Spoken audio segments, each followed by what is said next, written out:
The X38 is the latest high-octane curved display from Predator. This zero-frame behemoth has a 37.5-inch span and a 2300R curve in glorious 21:9, so that you can fill your peripheral vision with pure gameplay for all-out immersion. And with a very ergonomical stand, positioning this colossal display is quite easy, allowing you to tilt, pivot, swivel, and adjust the height as needed, so that comfort is maintained even through long gaming sessions. Naturally, you have all the latest ports needed, as well as two powerful 7-watt speakers should a headset not suffice. Though the X38 is ideal for hardcore enthusiasts and esports pros alike, what sets it apart, besides a crisp, ultra-wide QHD Plus resolution, is the Agile Splendor IPS panel it uses.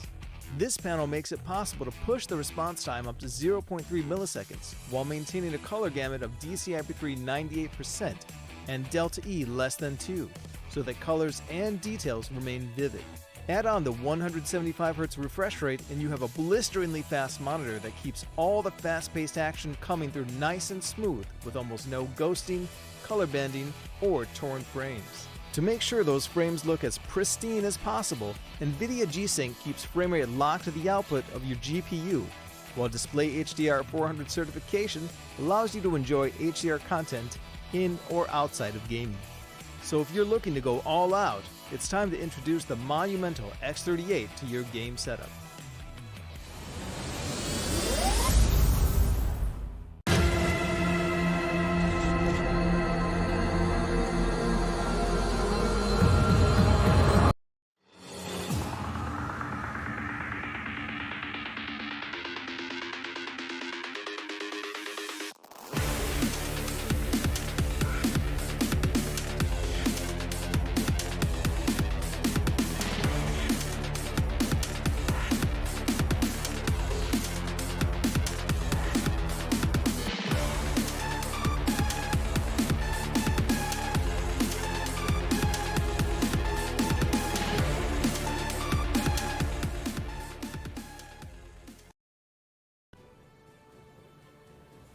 Magandang gabi Pilipinas and hello to the VALORANT community. Welcome to the Predator Esports Circuit 2024. Ako nga pala si Ramon, kasama ko si Mochi, and we'll be casting all throughout the event para sa inyong mga gustong manood ng high-octane VALORANT. Mochi, it has been a while, a whole month without that much VALORANT action happening sa Predator Gaming. Kamusta ka naman? At mukhang haba ng hair mo ngayon. Yeah, paba na nga siya ng paba. And yeah, to be honest, ngayon na nandito tayo ngayon sa PEC, I'm really quite excited because kung sino yung mga hindi nakapasok doon sa last na tournament natin dito here sa Predator Gaming, I am quite sure na lalong-lalo pa nilang gagalingan dito. Kaya naman, grabe. Balita ko din, mataas din yung magiging prize pool natin for this one. So I'm really quite excited kung ano ang mahahatid sa atin ng ating mga players for this night. That's right. And the best thing about this tournament as well ay hindi lang VALORANT ang meron tayo para sa Predator Esports Circuit, kundi Dota 2 din. At yun yung nangyari kahapon na nakita sa weekend natin all throughout Predator Esports Circuit. So napakaganda ng mga kalahok natin dito sa Predator Esports Circuit. Pero bago ang lahat, bago natin simulan yung tournament as a whole, we'd like to thank the Games and Amusement Board who have authorized to officiate Predator Esports Circuit as an official tournament registered under the approval of the GAB in the Philippines. So thank you so much to the Games and Amusement Board for letting us have an opportunity para malaman at ma-showcase the best of the best here in the local scene nga naman. At para malaman kung paano maparod at kung ano yung mangyayari ngayon sa Predator Esports Circuit, ay panoorin natin ang napaka-short na video na to.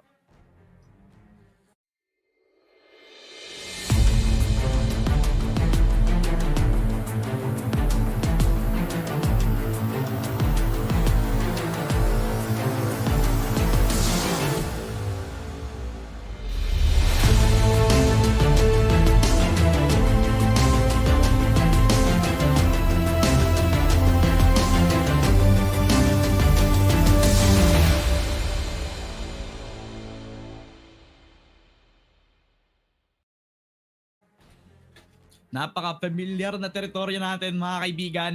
It is a BO1 session sa lahat ng mga qualifiers natin. At saka pagdating doon sa ating playoffs, lalo na doon sa Grand Finals, doon pa malalaman kung sino pinakamalakas sa Best of 3 Grand Finals. Yeah, kaya naman, nako, be sure to stay tuned dito sa ating mga social media platforms, the official, yours truly, Predator Gaming, and balita ko, just by being in the Predator XP Hub Discord, well, of course, you'll get a chance to participate in our activities na meron at hatid sa inyo ng Predator Gaming for our community. And you guys can get some prizes, and all you have to do is to join the Predator XP Hub Discord. And meron pang mga exclusive rewards. At kung ano yan, well, makikita nyo pag nandun na kayo. Yeah, I mean, narinig ko lang naman na may makakapanood ng split 2 sa Valorant sa VCT Pacific, no? Uy, So, grabe be sure yun! na pumasok sa XP Discord server para makapanalo kayo. Pwede rin kayong makalaro sa ating mga weekly rumbles. Punta lang kayo sa ating social media or para sa mga Discord links natin para makapasok din kayo, makapalahok, at pwede din kayong may pagsabayan sa mga announcements natin tsaka sa mga news over at the XP Discord server. Paano nga pala makapag-register sa PEC 2024 kung natalo kayo ngayon sa qualifiers or kung gusto sumali sa ating susunod na qualifiers next week?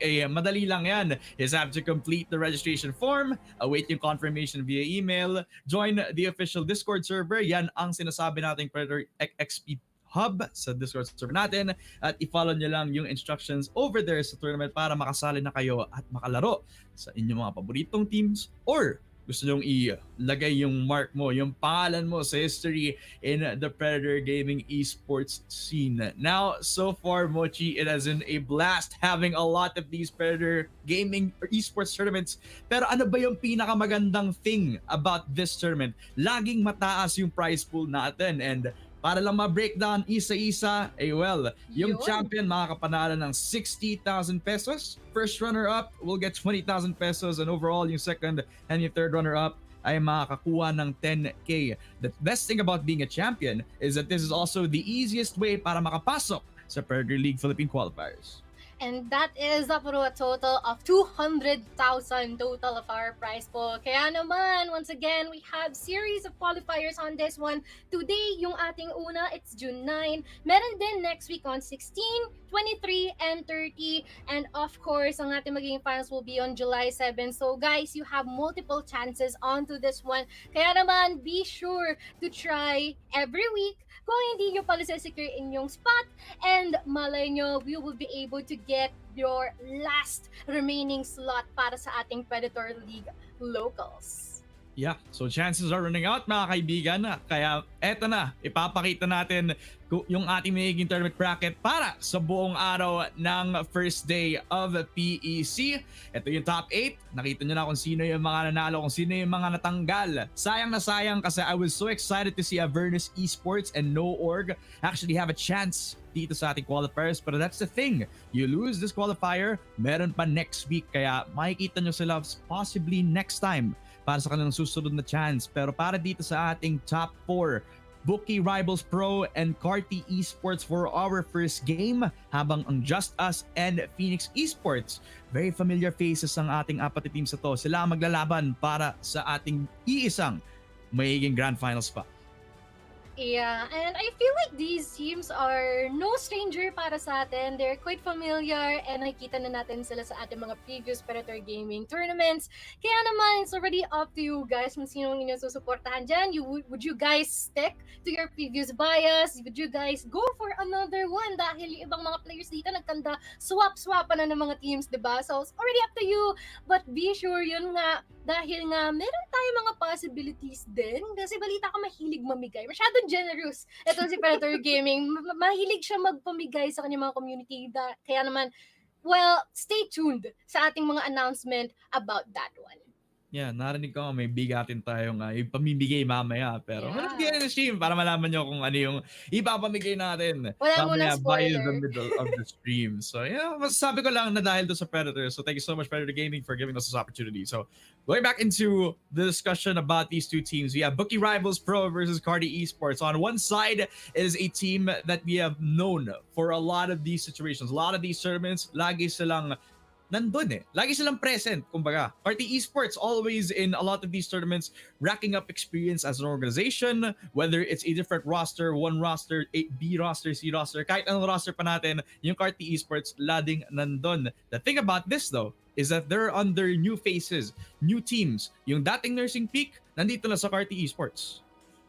Yeah, actually, And I feel like kanina pinag-uusapan na natin si Ichiso, tsaka si Patrick Watson, are these guys in Nursing Peak? Well, they've got 3 guys ngayon, we can confirm na nandun na nga sila ngayon. And on the contrary though, we have these guys from Buki Rivals Pro. I feel like some of these are familiar to us. Nandito si Kyle R2 Fast, sorry. Hirap mag-R. And we also have Mark. So, these 2 guys, I feel like nakikita na natin sila appearing in the scene from time to time. But with a new roster in place, well, we are gonna see kung ano nga bang kanilang mga improvements and what's something new ang hatid nila sa atin dito. Lalong-lalo na ang mapa natin ay magiging split. Wow, first day, split na agad. Gonna be one of the maps that will be saying goodbye to the map pool pagdating ng panahon. Pero for now, i-enjoy lang muna natin habang nandito pa rin yan. Split, mid-control, again, being the biggest focus of this map. One of the key things that a lot of teams can try to think about when they're trying to place a lot of these default positions. Pwede din silang mag-play for the mains. Usually, sa ganitong PEC game or sa kahit anong Predator event, talaga ang daming magra-rush sa first round pa lang. So will that be the case here? Nako, malalaman natin yan sa ating mga kalahok ngayon. Team like Nursing Peak likes to play the default positions in a slow manner. So siguro yun yung magiging tendency nila ngayon. Gusto ko nga lang yung i-comment yung 3D natin kasi nag-level up siya ngayon eh. Ang ganda niya last time, pero ngayon parang lumilipad lang ako. Alam mo yun? Para akong may wings sa ating location ngayon.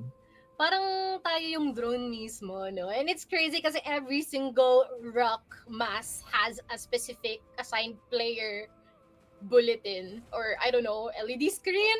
It's just crazy for us to see we even have this really great sword na nasa gitna lang, just showing kung sino nga ba ang merong possibility na rank up dito sa ating mga stages would most likely be able to pull this out and get our prize pool up for grabs. So, yeah, pretty excited kung ano mangyayari dito between the 2 sides, considering na meron tayong mga bumabalik, lumipat, lahat na, di ba? Kung ano mga ginagawa ng mga players sa atin dito. But once again, it's just still about the skills existing on this level. Yeah. At kung hindi lang kasi skills para sa akin yung pinaka-importante, yung environment ng team mo sa kung paano kayo nag-approach sa isang tournament, kung mababa na kayo sa mga rounds, kung 0-7 na kayo, kung paano kayo mag-interact, kung paano kayo mag-shake off ng ganong napakababa na mental. Ang dami kong mga teams na nakikita na malaki yung nagiging deficits in the early round. Tapos pagdating doon sa mga late game, second half, tapos nag-time out, nag-iba na yung control nila, yung flow nila, iba na rin. Parang iba na yung naglalaro sa ganong mga PCs kasi nag-iba na yung mental. So sometimes, mental can be the biggest difference in a lot of these situations, especially in the BO1 where all the marbles are going to be played for once again as we head on into the Agent Select. Cardi Esports putting Patrick Watson in a position to carry the team as the duelist, something that I already expected from them ever so slightly as well. Ang nakikita ko lang na difference is that Patrick Watson has to be parang hindi siya dapat dependent na wala dun si Chani Boy. Kasi napapansin ko nung naglaro siya under the Nursing Peak roster is that every time that he goes for the entry, it's always supported by Chani Boy and his utility. Now, si Ichi solo, he used to be the sentinel for the squad. Now, he is the one who has to support tong si Patrick Watson kapag papasok sa site. Yeah, this is going to be pretty interesting for us to see. Lalo-lalo na, I feel like they're trying to stray away then. I remember na Carti Esports, there are some times that they play the double duelist composition. This time though, Patrick Watson, focus lang siya dito sa raids natin while the rest of the team will be handling other roles and even having a double controller setup as well, specifically kay Astro and as well as kay Uyan, I love you. So, Viper and Omen onto this one, well, isang pang delay at isang pang flexible rotations ang naman na makikita natin dito from their side. But on the other hand, we have some of the members here na yun nga isa dito galing Ivy League pa itong si Cal. So pretty excited kung ano rin ma-offer nila dito sa atin because this is going to be a mirror matchup after all. It's all about how would they be able to utilize the abilities na meron dito sa mga specific ages nila, and it all comes down to combining these abilities para magkaroon ng mas magandang execution from whatever objective they're trying to do. And I think a good way to segue this kind of discussion is yung kung bakit nagpipick ng double controller yung mga teams. It's not because they want more smokes dito, diba? It's because they recognize that you can't take away yung potential na meron si Viper because of the nerfs. Even though may nerf siya, nobody else can put pressure across the map like the Viper can, right? Even though hindi na kasing lakas yung smokes niya dati, hindi dahil na hindi mo kayang tanggalin yung orb sa kung saan siya initially nilagay. The orb and the way the smokes work around Viper is still a very strong global tool that you can put out as a Viper, especially when you're on the defense. So a lot of teams are still picking her up. And the thing about Omen being picked on these double controller comps as well is that a lot of teams recognize that they need the mobility with the TPs from the Omen as well as the paranoia and how important it was kung na-hit mo siya sa tamang timing, diba? Strong into delaying executes and very strong as well when put in the right positions for the retake scenario. So a lot of teams will be playing the same composition on Split and Lotus. Very not surprised at all that this controller comp is the only thing that we see moving forward sa PEC. Actually, meron akong fun fact sa'yo. Alam mo ba, out of every single controller na meron dito, for APAC to APAC stats, pinakamababang win rate na meron is si Omen.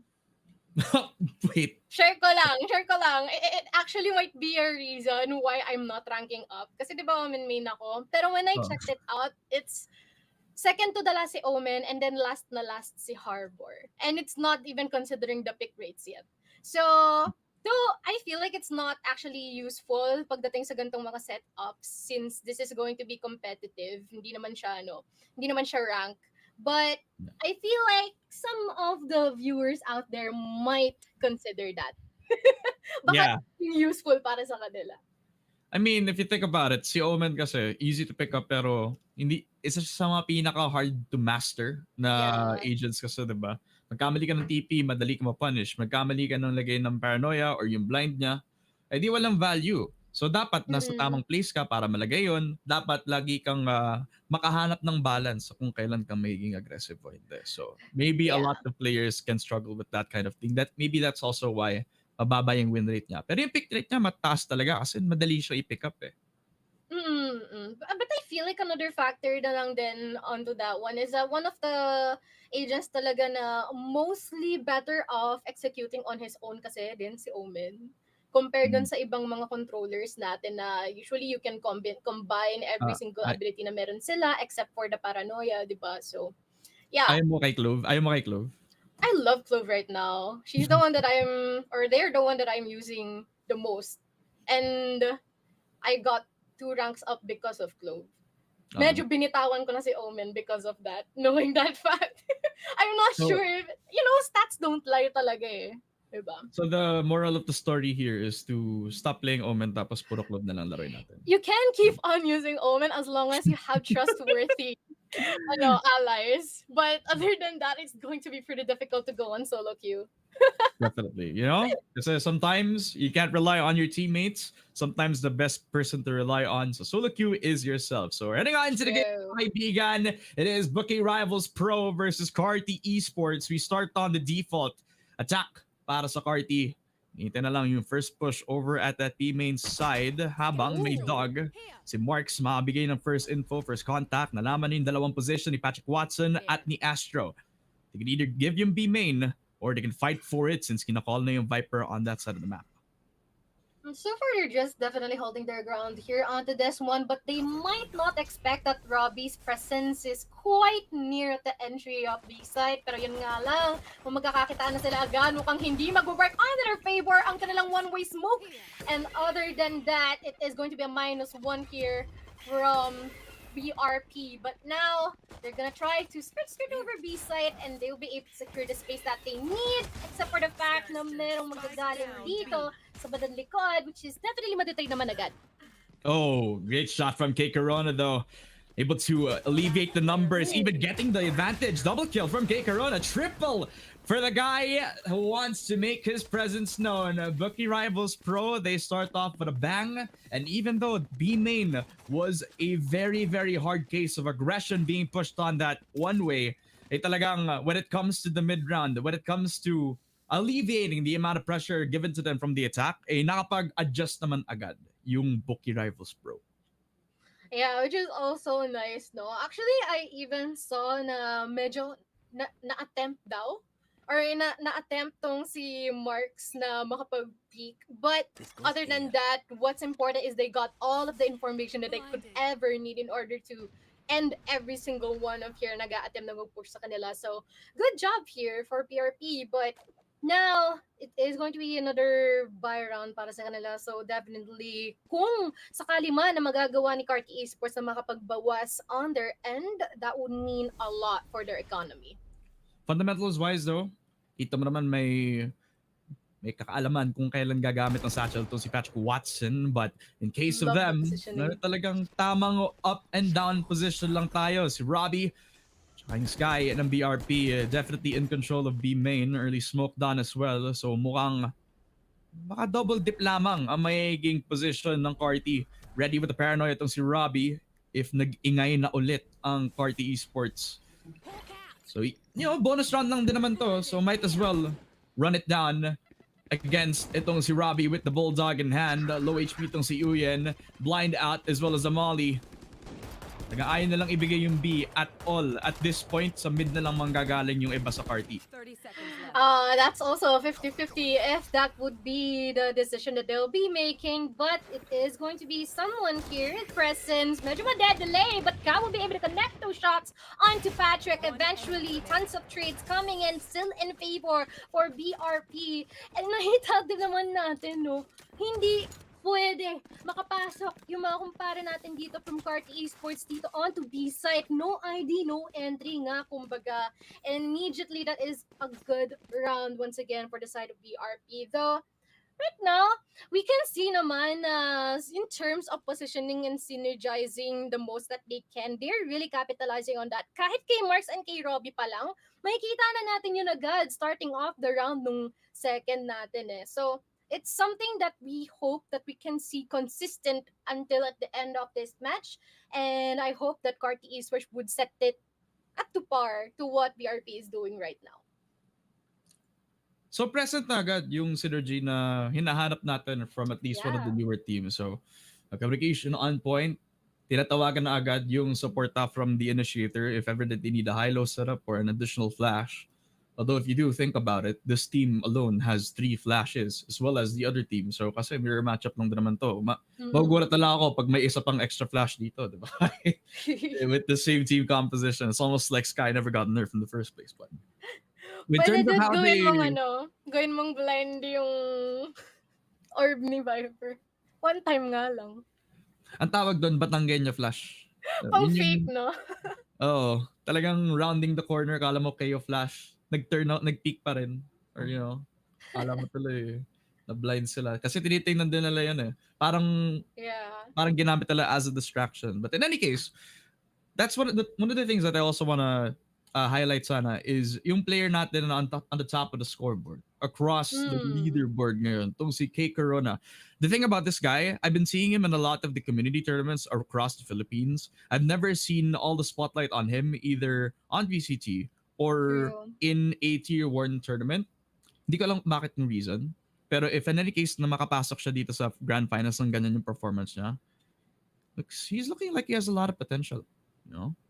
Yeah, I mean, malay mo, today is the day that he can actually exert the most of the effort na meron. I mean, it's still the start of the circuit after all, and it's already up to him how he can introduce himself in the most impactful way possible. 500 KDA lang naman na meron siya ngayon at the current time, and I feel like he really capitalizes more towards the really fast executions, and he definitely knows when to throw out all the abilities na meron dito as much as possible. So once again, still the start. Maaaring they're really on top of their game dahil simula pa lang, and it might die down as time goes by. We're not entirely sure. But yun nga, hopefully, they can be consistent all around. Yeah. And then yung is mga pinakamagandang things about how he's been playing so far, no? Just utilizing his utility with discipline. Kasi normally, when you hear a B main execute, a raise from heaven would throw that nade instantaneously pagkatapos sila ibigay yung orb. This guy waited for the exact possible second. So kung kailan sila papasok, delaying the execute from moving on forward. That's also one of the reasons why hindi sila nakalabas ng B main. And hindi tuloy na-utilize yung mobility ni Patrick Watson even though he already used one of his satchels. Sure. That could have also been one of the factors kung bakit di sila nakapasok anyways. And yeah, I mean, so far so good to be given for both teams.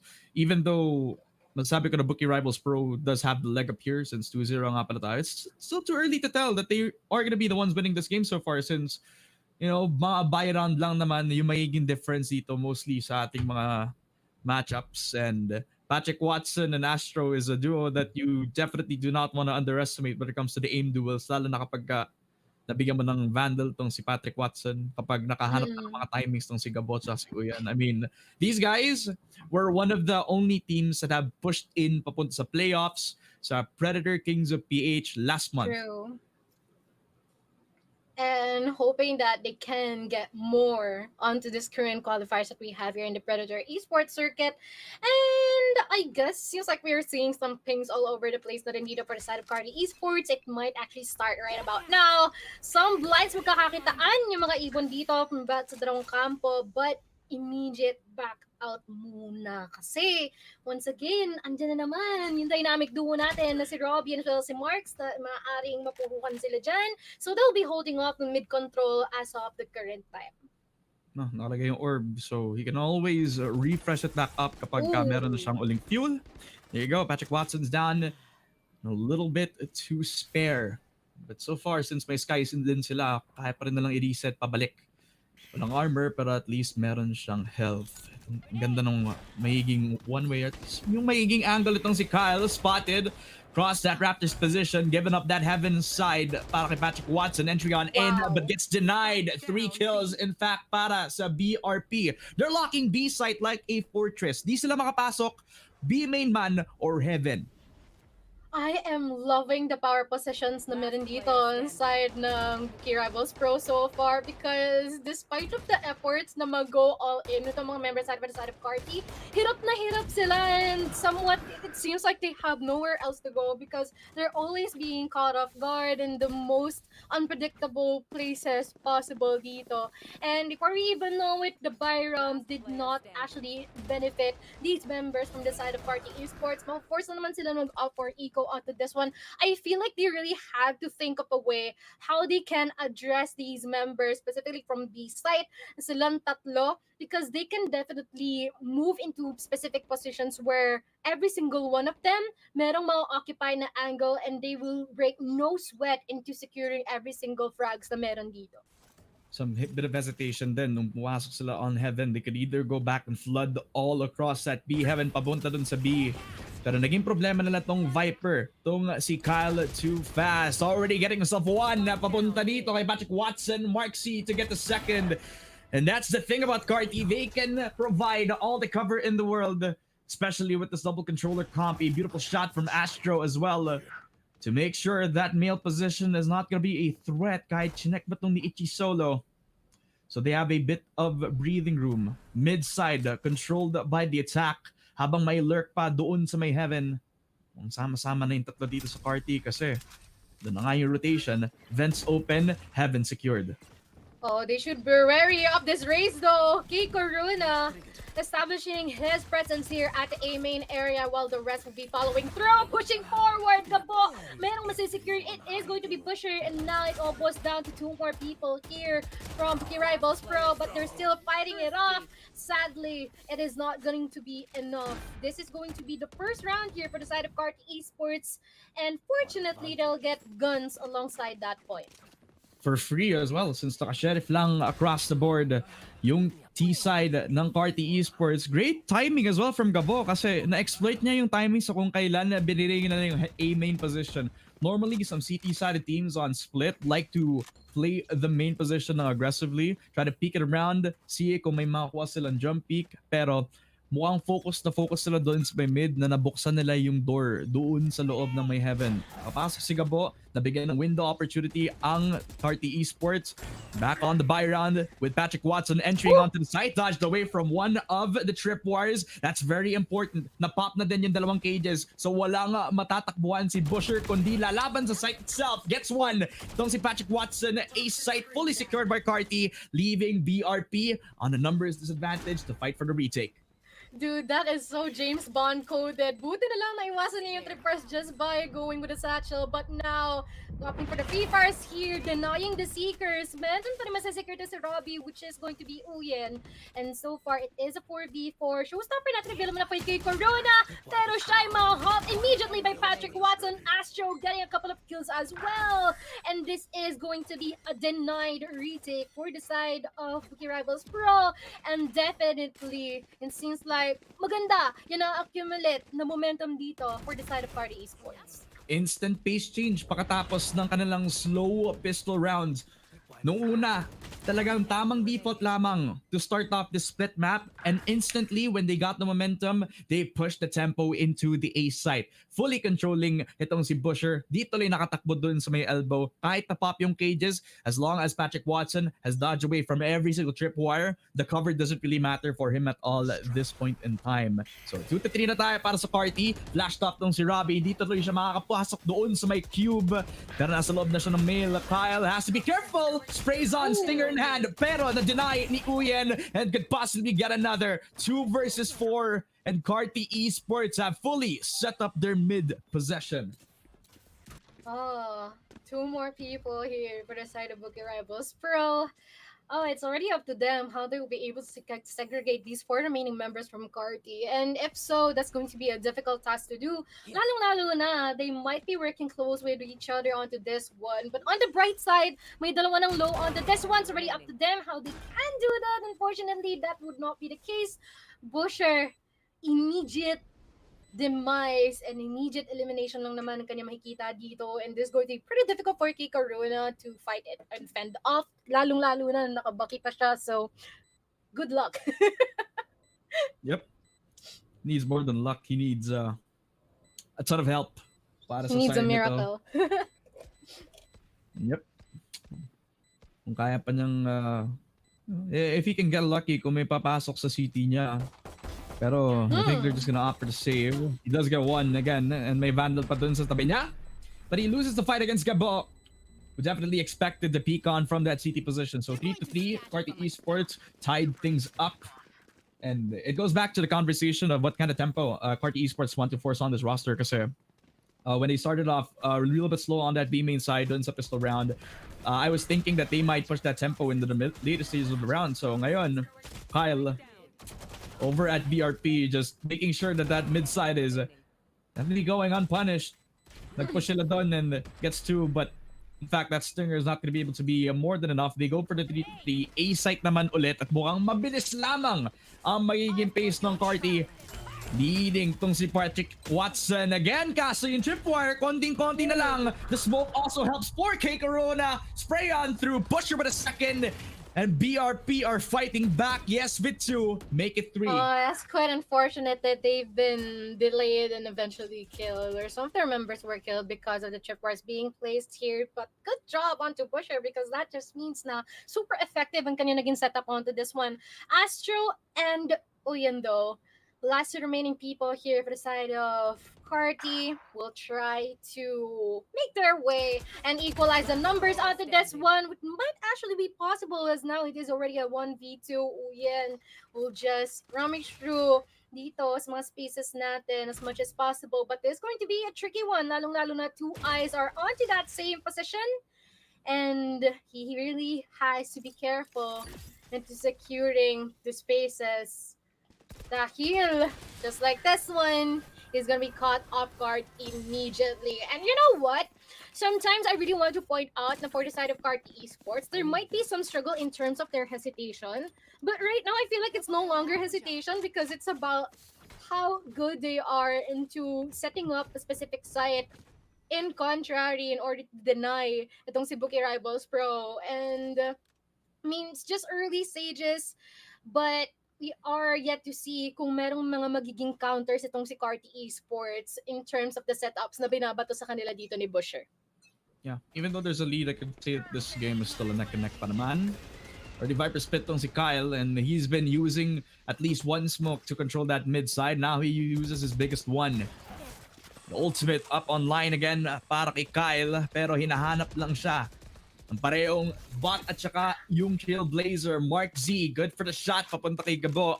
Lurker already dealt with doon sa may A. Kaya pwede pang mag-flank. Kita mo, napakalayo pa nga itong mga dalawa nasa A. But still, you could see that Carti Esports are not even thinking about that. They just want to take the B main position and possibly split up and try to aggress onto this Viper. Yun nga lang nga do. Medyo magkakaroon tayo ng kahirapan here for the side of Carti Esports dahil once again, laging merong langaw, which is going to be yung mga skills dito na binabato sa kanila ng mga Cypher, and eventually there is going to be another pick-off here that's gonna be secured by Kyle, but they might still try to push forward dito sa Viper split natin, which is going to be such of a hefty task or such of a strictly deadly task for them to do. Pero I guess they really want to resort onto this one as they got no choice, but now si Kyle lang ang katapat para sa ninagnanasa nilang mid-control. And it is going to be a 5-3 once again, still in favor for the side of Bookie Rivals Crew. And we have seen na kayang-kaya nila mag-anchor dito kahit sino pa man yung nakatoka doon sa specific area na yun. That's true. And it's always thanks to the right amount of utility that they also invest sa pag-hold dito sa mga B heaven, sa dito sa mga B main. Talagang may discipline at saka may purpose yung paglabas ng smoke, yung OT agad ni Kyle. It's not only to prevent them from taking yung side ng mga bilisan. It's also just to try to control that on his own while everybody else invests somewhere else on the map. K Corona gets to para makakuha ng opening for BRP. They're looking to strike back on the ride of the momentum that Kyle has given up to his team. The CT side fully invested into controlling that mid aggression. And Carti Esports looking to bounce back, see if they can get that mid side despite the mistakes given by his teammates. Pecan, Astro, Gabot still trying to see if they can get themselves the win. Flash on through and Robbie's taken care of. Yun nga lang. Despite of the off angle here by Marks, he's gonna be eliminated by Ichi Solo, and they've been trying to creep onto every single nook and cranny here. Kung meron man sila mamamataan, trying to equalize the numbers or eventually decrease the opponent's side. Pero yun nga lang, they didn't expect that Bush is gonna be there, and it's all up to Astro, and other than that, no. Instantly denied by K Corona. Definitely unfortunate here for the side of Carti Esports because they've been stopped the moment na maganda na sana yung kanilang control here, but I think it's just the lack of info at that specific moment. And then they became the hunters now instead of being the hunted dito sa ating late rounds. Kasi now K Corona is not scared to take the first peak na. Takatapos sila malaman kung ano yung magiging tempo ng Carti. Now they're gonna take the slow approach since lagi na sila nakokondisyon na yung mid-take will always be defended passively. Ngayon, aggressive na sila magte-take ng mga duels. K Corona has always been fully investing his own body. Take control of one side of the map, and that's what happened over at that mid side to get themselves 2 kills. 6-3 now para sa side ng BRP. The debuting team is coming up online and the Child Prodigy is leading by example. So far, K Corona has been doing so well on his debut game. Esports back on the eco round. The stinger by para kay Patrick Watson. Presence made as well over sa B Orb. Early smoke out kaya hindi sila makapasok tuloy. No info, nothing gathered. And Gabo even decided to give up yung A-main so hindi na siya maglalurk. Sasama na lang siya sa team niya to take that mid side at labanan si Kyle. It is another journey for them to take, no? They continuously try to get the mid control as much as possible, but continuously being denied as well by the side of Bookie Rivals Pro. But we are yet to see kung magkakaroon nga ba ng materialization yung mga utilities na babato nila dito just by entering the B side, as someone's gonna be close onto this one. Buti na lang, Ichi Solo will be there to secure Marks out. Tons of ultimates being thrown onto this one. Neural Titan as well as the Viper's Pit, and they're trying to put the spike down in the process of it while all of the bodies are just falling here at the B side, while 2 more people remains here opting for a retake, but it's going to be pretty difficult for them to do. Showstopper natin, nilapag na dito. May masesecute si Kay Karuna onto this one. Viper's Pit already depleting as he tries to separate every single one with a possible ace. Pero still has time. The pressure is on. Some shots connecting. Gabo with just a sheriff. He will be able to secure Kay Karuna, and he will deny this man. Another point on their side, and a good job for Cardi Esports.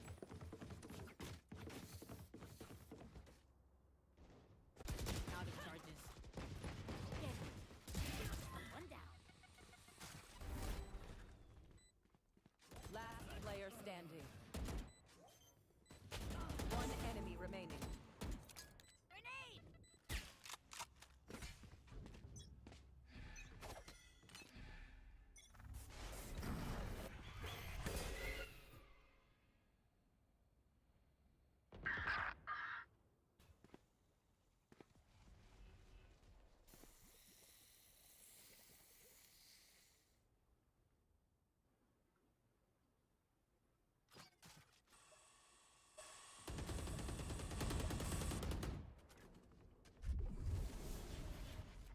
There.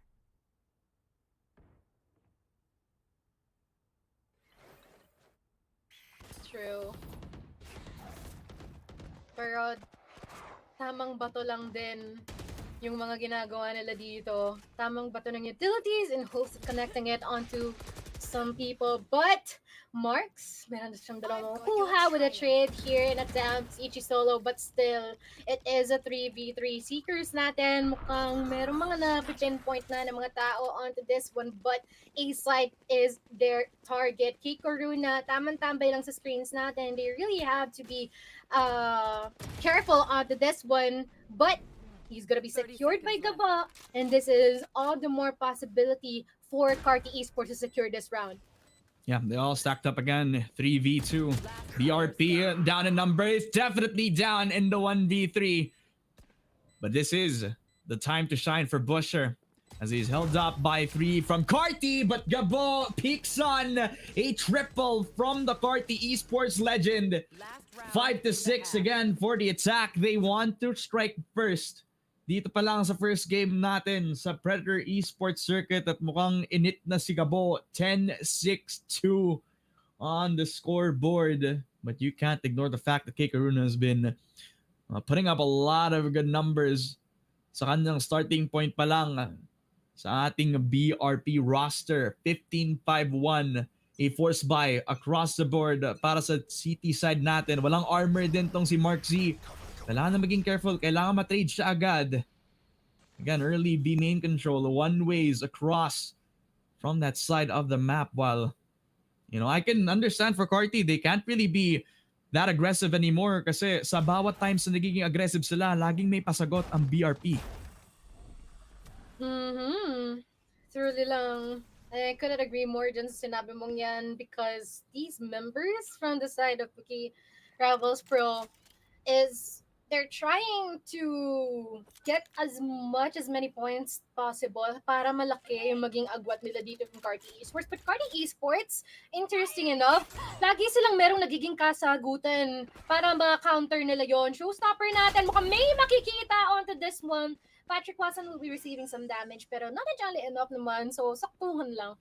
But these members though, 4 more people here. Patrick Watson continuously extending forward, possibly getting one more, pero yun nga lang, he's gonna be shut down by Kyle, as Robbie will be caught off guard by Gabo, and Ichi Solo will be handling 2 solo. This is going to be the end of our first half, and parang complete reset lang to, Ramon. Tama. 6-6 tayo dito sa pag-start ng second half. Both teams looking to strike first very early on in the Predator Esports Circuit. So far, sa ating semifinals match. And again, mga kaibigan, kung gusto nyo lang naman na ma-share yung stream, don't forget to include our hashtags. Hashtag PEC 2024, hashtag Predator Esports Circuit, or hashtag It Lies Within. Para malaman ng mga friends nyo, malaman ng family mo kung ano yung mga pinapanood mo ngayon. And it's been fun so far. Lalo na dito sa stream natin, 6-6 tayo. Cardi Esports looking to strike back after a very strong half so far for Bookie Rivals Pro. And again, we see the clear favorites. Kay Karuna still up 15 kills so far. He's been heating up every time that he has first blood. But he was on a position where first blood is a privilege. Now he's on the attack. Now he's the one who's going to take that first contact. And, well, with the support of the team, mukhang aggressive intake on the side of Bookie Rivals Pro as Rams is looking heated up. And Gaboy is in a lot of trouble until he gets one shot to the dome of Kay Karuna. That could be enough to slow up the momentum. Oh, now the A tower has been fully dominated by these members from Bookie Rivals Pro, but they should be careful because they are surrounded by their counterparts. These members are just waiting for the right time to strike, but now that they're putting down the spike though, parang ito na yung hudyat para sa kanila na maghanap ng mga information na possible onto this one. Gabodo, may makikita ka, will be able to get him out as Patrick Watson will attempt to offer the trade here and Marks will be eliminated. Pero sa kabilang banda, hindi nila makikita si Busher ay nandoon. Now, everyone's going low here from Bookie Rivals Pro attempting to pull off the defuse but would not be enough. Busher just stepping up on the ranks here and fragging at that first one for our second half. A good sign once again pa din for the side of Bookie Rivals Pro. Yeah, yung round na yun, mukhang team deathmatch talaga eh. Naglabas ng smoke pero it came down to the freaking numbers. Talagang hinahanap ng trade yung pagpasok nitong si Patrick Watson with the retake, but in the end, doon sa corner, Busher was able to catch the contact even though the smoke was in his way. To get forward with that pistol, with his positioning, was just impeccable for his cause on the attacking side. BRP leading up 7-6. One round apiece again para sa attacking side natin. Hinuhod lang nila yung bawat sektor na kung saan manggagaling yung CE kasi in-expect nila na baka may mangyayaring lason. May push out dahil nakapistos lang sila at mukhang tama yung read. Pero hindi tama yung kanilang in-expect. 2 kills for Patrick Watson. Carti Esports are looking to steal around. Stealing around, you say? Kailangan talaga nilang makapitas dito because nasa medyo mahirap na position tayo ngayon here for the side of Bookie Rivals Pro. But once again, it all comes down to how they will be able to equalize the numbers onto this one. A couple of members trying to extend at B main, and despite of the lack of guns, meron sila mga na-secure. Busher though would start it all off, getting to 3 even. Kanina pa nagpa-frag itong si kumpare mo, but they're gonna try to make their way here onto B side, and seems like they are gonna still have some time, sort of 20 seconds left, but these members from the side of Cardi Esports should be a bit more wary kung paano nila mananarrow down pa yung mga numbers natin dito, lalong-lalo na meron tayong kakulangan in terms of firepower. Hinahanap pa nga ng Viper yung mga lost guns pero hindi niya na-realize na nakatapon na agad. Mga pa rin niyang i-pick up. Kay Karuna spotting Gabo, and it's all up to the Viper. But he also gets met by a 5K, an ace from Busher. Oh, that's gotta feel good even though it was an eco ace. The thing is, the morale is high. At talagang that's additional cash to the pocket of Busher. You could just give up another weapon dito sa mga namatay from the pistol round. Not even that. You could just try to save up that back para maging stable into the next coming rounds. Kasi this buy round, gonna be hella expensive for Carti if they don't invest too much into anything. Convert it even. Papunta sa ating susunod na round. Streak building up again for BRP as they head on into the attacking side. To be the adjustment that they're looking to make. Kay Karuna now slowly building himself doon sa loob ng ating A main position using 2 of the traps. The cage is used para magkaroon sila ng cover. They walked in slowly again to the traps. Kaso walang gagamit noon. Nakapasok si Kay Karuna. He gets denied immediately because of those trips. But it is still open season. A side being given up para sa retake ng Carti Esports. Really interesting here kasi hindi nila binalak na i-peak yung makuha dito sa ating tripwire kanina lang, and in return someone decided to do the dirty job done. Busher, may dalawa siyang napitas dun kanina, pero ngayon kung meron bang magiging bawi dito ang Carti Esports dahil hindi sila hinahayaan ata ni Kyle na gawin yon, as Asher will be falling down, but Ichi Solo, they've got some information present na dito sa dalawang remaining members natin ngayon. Isa na lang, nandito siya sa ating towers area, and we are yet to see if he would manage to get someone in return despite of the odds, and I guess not. Buki Rivals Pro will be securing this round from themselves once again. Grabe. And I was beginning to believe kasi medyo nagla-line up na yung shots na sa kanya kaso that triple peak really worked out agad doon sa attacking side ng BRP. Stacking the numbers again against Carti Esports. And I think one of the things that I've been noticing is that Gabo has been giving up the side a lot, which is okay. Pero the fact that he leaves his tripwires and nobody's peeked out around that heaven position because they're worried about ramps is also a big problem for their setup so far.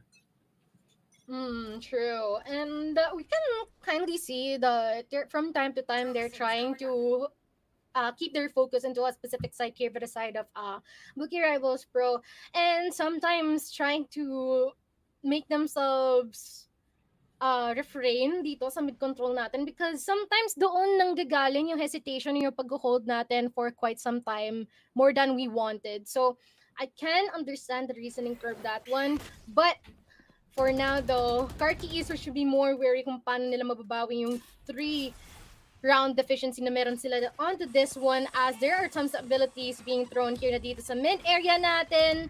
And I'm quite wondering kung nakita nga ba si Uyen noong ating Trailblazer dito sa Mills area. But once again, they still have to be careful onto that one. It was pinged, so I think they have an inkling, an idea. Hindi nakita ng Trailblazer pero it's planted at the back of their minds na merong tao doon at least kapag kabigyan ng space, right? So already radiating about that around that side of the map. Kyle always wary about that possibility, kaya relaying to his teammates na baka dapat kailangan natin i-clear yon. Ginamit yung cage as a semi-smoke, pero kung kailan lalabas si Uyen, doon pa siya namatay. Valorant timing as a whole. 2 kills, in fact, agad para sa BRP as they slowly walk up again. The showstopper out for Patrick Watson. Immediately met by the bullet of Kyle. 10 seconds left. The adjustment is immense. And the 2 versus 1 for Gabo has confirmed its presence. Binabalak pa lang niya makawala pero hindi naman binigyan ng tsansa. Kyle will be able to find out that Gabo is already at the pillar area. He's already up to kick a rune out to secure this guy out. As clean, simple, and easy as it gets. This is going to be their 4th round streak for the side of Buki Rivals Pro. And I guess it's going to be a timeout, as you should here for the side of Carti Esports. So, eto breakdown natin. There are tons of difficulties na pinace dito ni Carti Esports. So, what do you think should be a good adjustment for them to do? Well, they should look towards trying to see if they can get something going actively around the map, right? Because for a lot of times, I think BRP are doing a really good job of like looking for ways on trying to handle that pressure that could have been given to them. But the thing about those possibilities is that Carti, even though they have those ways of trying to play the proactive game, katulad ng tripwire, nilalagay na dun sa A main kahit wala masyadong nagbabantay dun. And the fact that they could also control that ramps position if ever that they do want to get aggressive, they've always given that to trust a Gabo, and sometimes those retakes actually work out in a lot of those situations. Nakita natin yung kung paano sila nag-retake on Nursing Peak, where they always rely on Chani Boy's utility, right? But Chani Boy's not in this roster right now. He's definitely the sixth man of the roster so far. So they have to adjust, work out their timing, see if Ichi Solo can provide that support for Patrick Watson. Dapat maging komportable so far yung magiging first blood natin dito for Carti Esports, while BRP, their momentum is on a high so far in this matchup right now. Gotta hope that Astros one way is gonna do a lot of work, a lot of value, lalo na nandito na din ang ating players on BRP. Oh. Swings on, but the 2 for nothing with Ichi Solo grabbing a 3K to start up this B main aggression. That timeout was something that they needed so far for Carti Esports kasi mukhang nawala na parang bula ang BRP. Naiwan pa nga si Busher.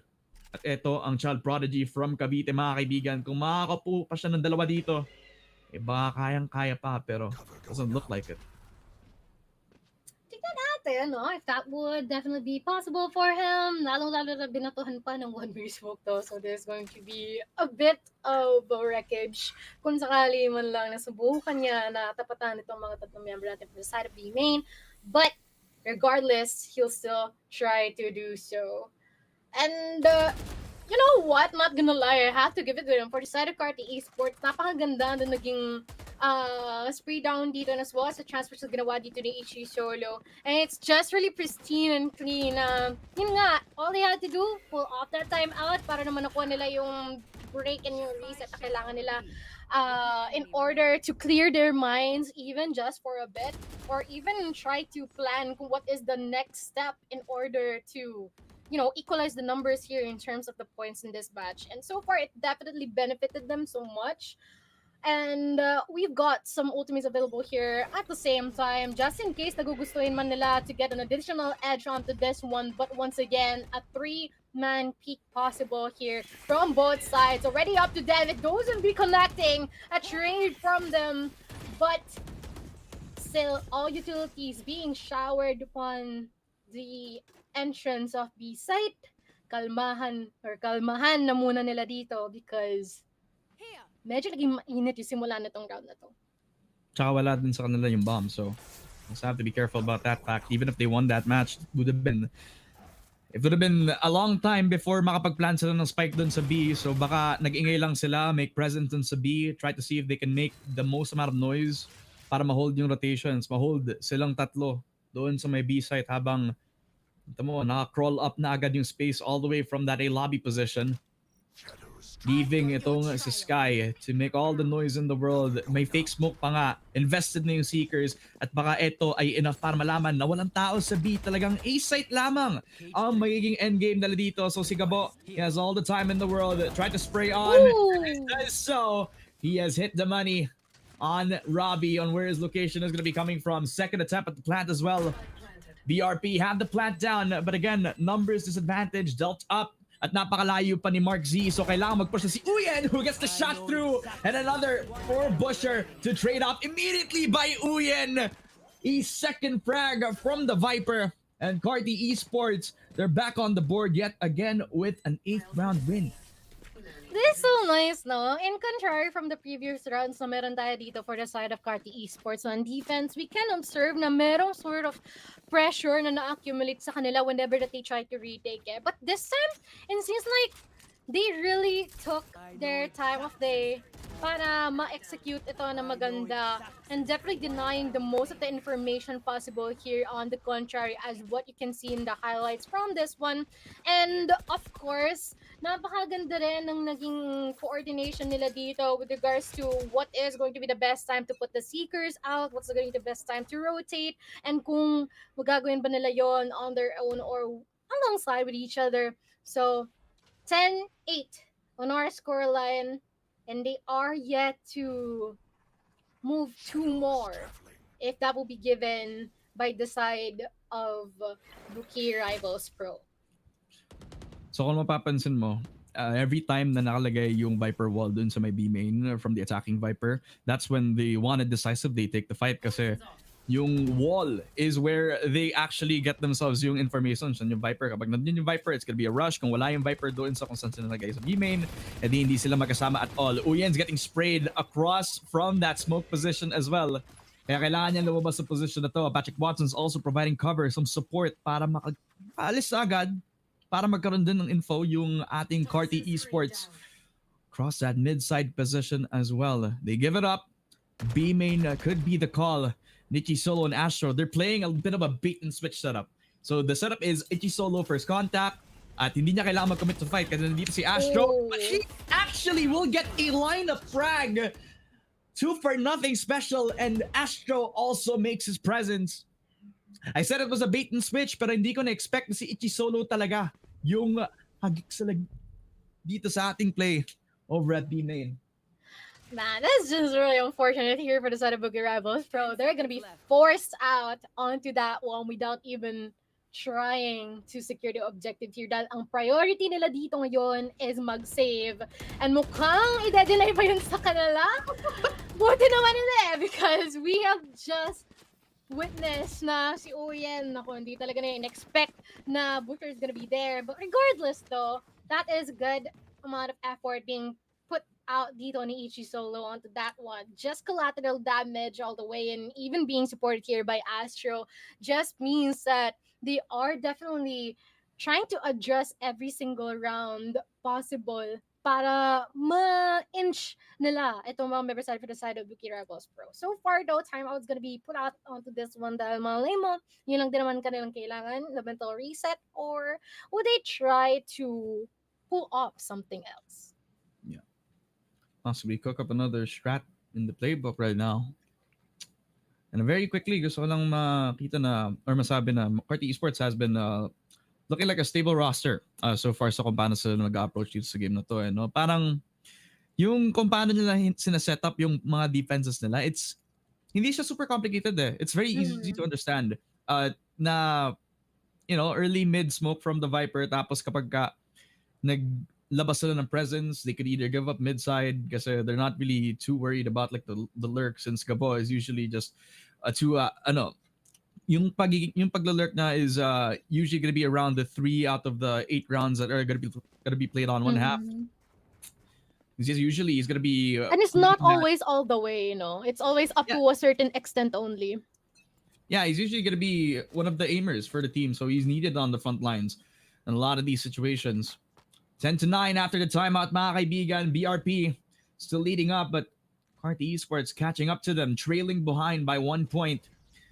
Ult economy definitely in the favor of Cardi so far. That's a double trap setup yet again. Forced onto that ace site position. Ultimate out for K Corona, only to destroy the trip, and Gabo capitalizes with 2. That is a perfect setup for Cardi, as you've seen it unfold by your very eyes. 4 kills, in fact, as they're looking to strike against Robbie, who is also dealt with a 10-10 for the CT side of Carti. Blink and you miss it, Mochi, kasi naubos agad yung attacking. And what's the reason? It's because of a single trip where everything falls down after that specific instant that they're trying to offer a really smooth and easy first frag for the round, and all of them just started to like, once again, free fire lang tayo dito. Seems like everyone's gonna be opting for a rush, and they didn't give them another inch into the site. And before we even know it, both of the numbers here are already equalized. Magpupush dito pansamantala si Patrick Watson alongside another member, which is Ichi Solo. But they are going to be eliminated by K Corona at the same time. And I feel like that is not actually the best case scenario for them from that stunt. But now, all advantage for the side of the Bookie Rivals Pro. Already up to them kung makikip nila yung advantage na meron sa kanila ngayon existing. Yeah, that's another thing about the smoke, right? You could just try to help out for it. May fuel pa si Uyan, so either he has a choice on holding that space of the map or try to give it up to the team of BRP. Looks like Mail is going to be given up to them. Pwede pang ma-flank, pwede pang malabanan tong si Gabo, who does get capitalized on. Triple from K Corona. B haven't secured. Mark C also finding Uyen. A 1v4 for Astro. A veteran in his own right. An Omen player that we all know and love, but can he secure the solo 1v4 so far in the tournament? No util, no paranoia, just one teleport. But he might get yeeted out of this map after a beautiful shot from either one of BRP, and it starts with Busher. Even though Robbie gets traded. 11-10 for the first match of the Predator Esports Circuit. Then it starts with BRP's lead. Interesting. And not gonna lie, I just want to put out the props on KK Corona as well. 22-11 to KDA. Shish. Wow. Wow, that's crazy, dude. Like, so far, it's quite of a pretty close match, as we can see. But now it seems like an operator would be showing off its first appearance from the whole duration of this match. Patrick Watson, he has the operator for himself at the current time, pero I'm not quite sure kung magagamit nga ba nila ito entirely, considering na medyo passive yung nagiging positioning dito ng Bookie Rivals Pro at the current time. Yeah. Just almost like they're expecting na lagi na lang may magpupa-shot from Push, their own yeah. spawns, right? You know, so that's the presence from a veteran like Kyle, calling for the team, calling for the strats.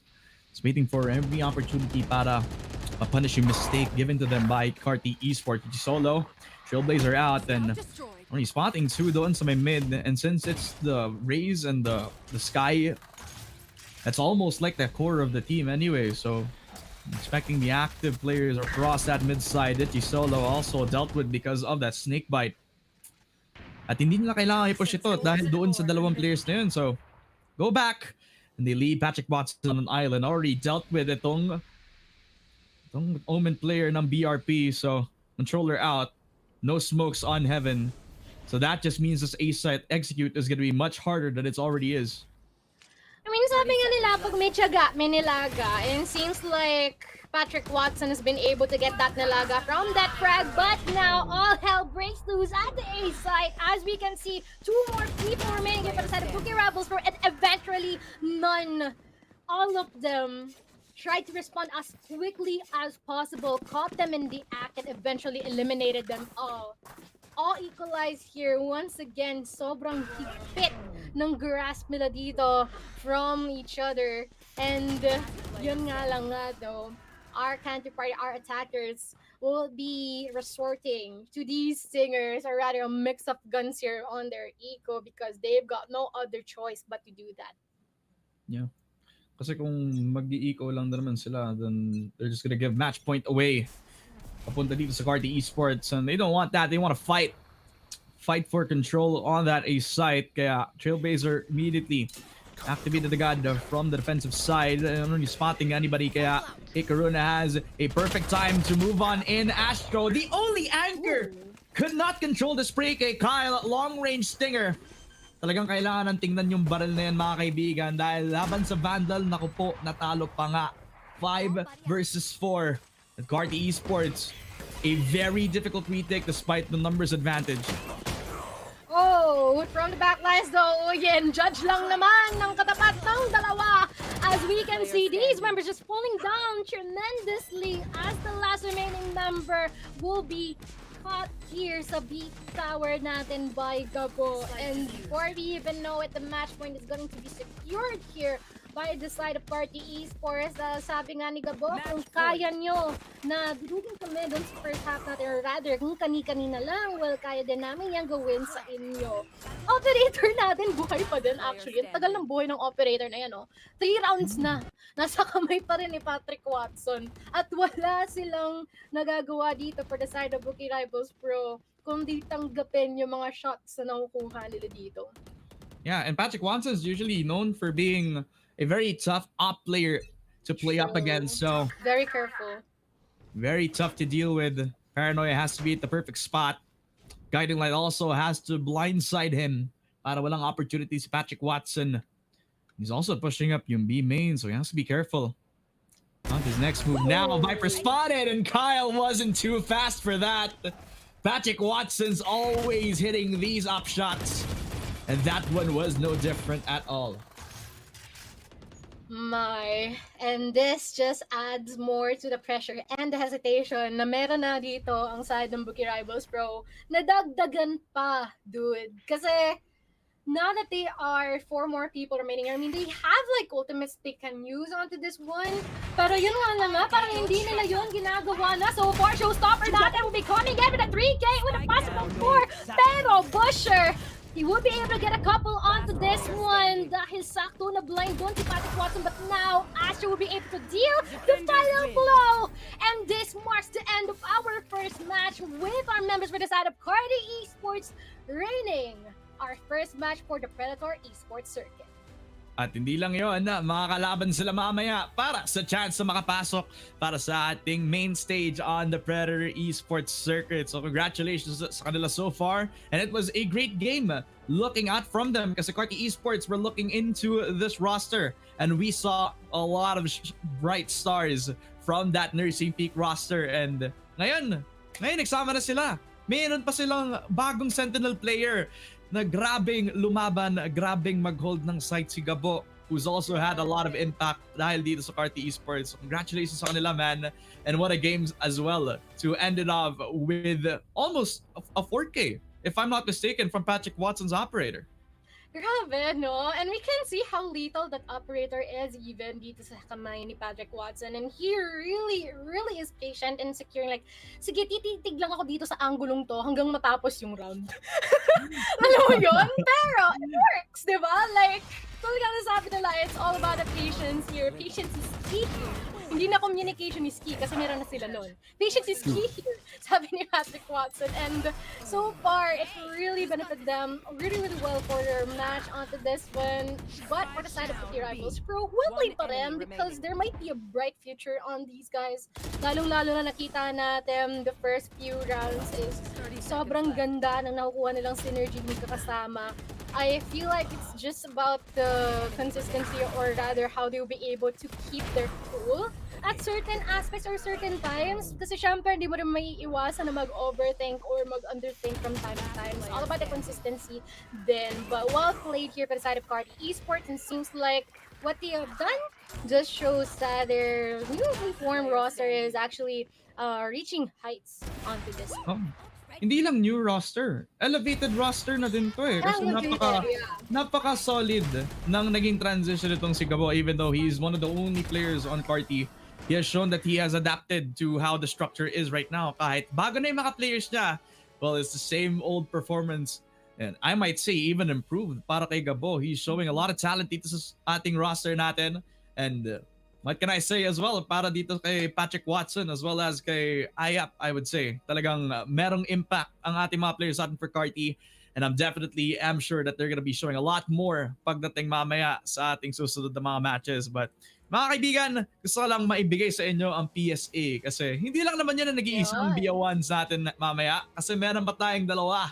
Meron pa tayong isa pang semifinals at meron pa tayong makikita pang mga Valorant. Pero bago ang lahat, I would just like to promote na ma-defy ang inyong mga limits mga kaibigan and go beyond possible with the Predator X34 and X39 monitor. Mag-pre-order na kayo sa kahit anong qualifying Predator monitor at participating stores and get a free limited edition Predator gaming chair worth 8,000 pesos. Exactly 7,999 pesos. So enjoy nyo na yung introductory price. The promo runs from June 7 hanggang 21 lamang. Available yan sa mga participating stores natin ang Gigahertz, Vilman, Octagon, iTech, Data Blitz, and Acer online stores. So yan lang naman, Predator X34 and X39 monitors up for pre-order.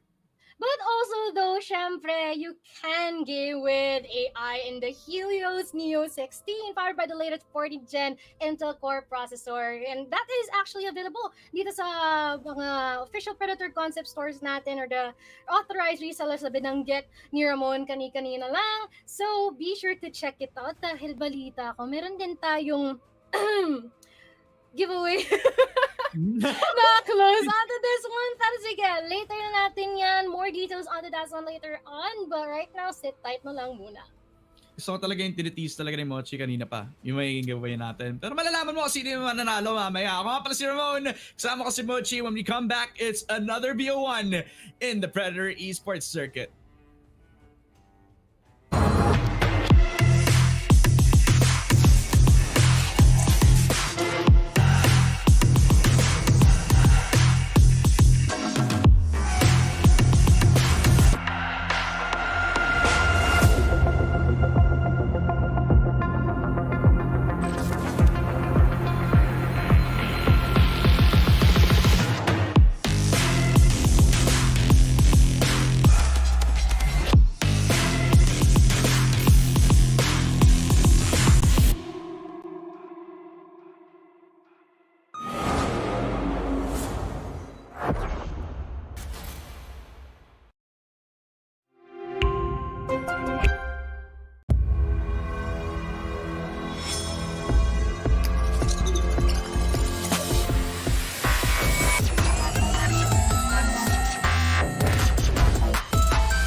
The X38 is the latest high-octane curved display from Predator. This zero-frame behemoth has a 37.5-inch span and a 2300R curve in glorious 21:9, so that you can fill your peripheral vision with pure gameplay for all-out immersion. And with a very ergonomical stand, positioning this colossal display is quite easy, allowing you to tilt, pivot, swivel, and adjust the height as needed, so that comfort is maintained even through long gaming sessions. Naturally, you have all the latest ports needed, as well as two powerful 7-watt speakers should a headset not suffice. Though the X38 is ideal for hardcore enthusiasts and esports pros alike, what sets it apart, besides a crisp, ultra-wide QHD Plus resolution, is the Agile Splendor IPS panel it uses. This panel makes it possible to push the response time up to 0.3 milliseconds while maintaining a color gamut of DCI-P3 98% and Delta E less than 2, so that colors and details remain vivid.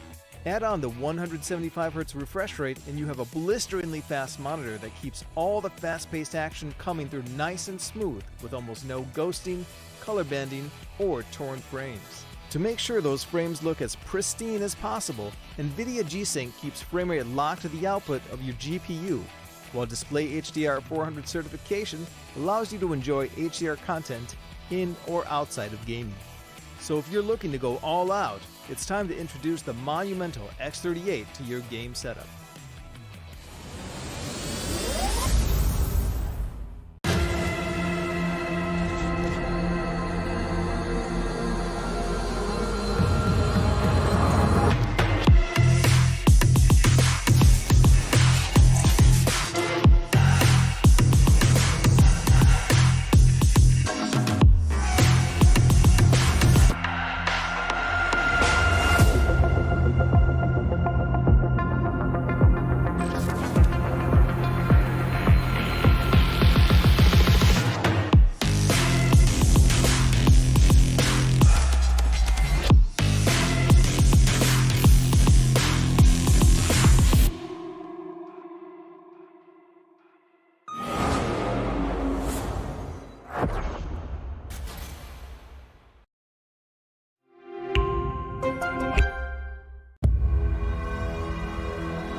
Another day, another BO1.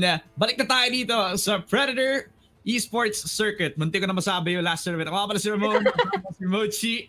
And we're back para sa isa pang BO1 mga kaibigan. It has been a fun time sa ating pinakaunang split map. Pero mukhang mainit na tayo dito sa ating second because it is just us back on the roster again. At mukhang malalabanan natin ang dating Bestial Esports roster na ngayon ay Phoenix Esports na. Interesting, diba? Lots of familiar faces, but at the same time, we believe ito yung unang pagkakataon na magkakakitaan itong dalawang to despite of the familiarity that they have in their previous qualifiers and previous tournaments. So, this is going to be a good time for us to see kung ano nga ba ang kanilang mga natutunan sa isa't isa at kung meron ba silang panama doon sa mga natutunan nilang yon and how they will be able to counter each other knowing that there's already existing synergy dito sa mga players natin kahit nung nakaraan pa. Yeah, kasi yung Justice roster, minimal lang naman yung naging roster changes sila. Isa lang yung nag-iiba talaga. Yep. And it's an unknown player that we actually don't even know kung sino kasi yung pangalan niya kakaiba. Pero I believe he's also gonna be a very known factor kapag dumating na siya sa server mamaya. So we'll have to wait and see for that. But for just us as a whole, their core definitely remains the same. Nandito pa naman si Second Love, one of the best sentinels that we have dito sa Philippine scene. While Lloyd Dream, Par Schofield, and Psycho are still in the server for just us ngayon. So we already know what we can expect from them. It's gonna be all-out aggression on their side. Habang para naman dito sa Phoenix Esports, yung dating Bestial Esports roster lang naman yan. Cat ears ang i-expect ko dito. Not gonna lie. And also, we can expect something funky onto this one, no? Ang dahil nating mga puns. But other than that, I feel like we are gonna see some players here na galing sa ibang teams then, but I feel like that's only like a couple of them. So, yeah, this is going to be pretty interesting. And lalong-lalo na yung coach nila dito is the previous coach na meron tayo from one of the greatest teams here from PH. So, sino nga ba yun, Ramon? Si Backstab from Naos Esports. Dating coach, dating kanilang manager, ngayon ay sasamahan na ang mga youngsters sa Phoenix Esports PH as we head on into Bind. Bind gonna be the map. Sabi ko mainit, di ba? Hindi ko na-expect na tama ako. Mainit nga, nasa Bind tayo, Literal. walang mid, literal, na may mga teleports na malapit lamang para sa kung sino man ang gusto mag-lurk, sino man ang gusto makapag-rotate across the map. And the thing about this one, para sa Bind map, is that a lot of teams are experimenting with the type of team composition that he had. Nung una pa lang na nag-start ng Valorant, na-realize ng mga teams na double controller na lang laruin natin lagi dito. Laging Brimstone, laging Viper. Pero ngayon, iba-iba kasi yung mga nakikita natin ngayon eh. Yung iba nag-o-omen pa, yung iba gagamit din ng Clove. Hindi ako magugulat kung may Clove tayo makita dito. Pero kasi para sa playstyle kasi ng Bestial Esports, lagi ko sila makikita with double controller, with the Brimstone o kaya with the Viper eh. Yeah, and I remember just us using a Clove in one of their matches before dun sa Kings of PH. So, once again, di tayo magtataka kung magkakaroon tayo ng ganun. But also, I miss na rin ang magkaroon ng Gecko because Gecko has been integrated for quite some time already dito sa mga teams natin. And so far, it has been really, really useful to have a Gecko on your lineup. But singit lang natin, congrats Genji. Let's go! Asia Pacific has a trophy in VCT. Thank you so much. Yeah, wala lang, yun lang. Ito lang tayo. Okay, balik na tayo.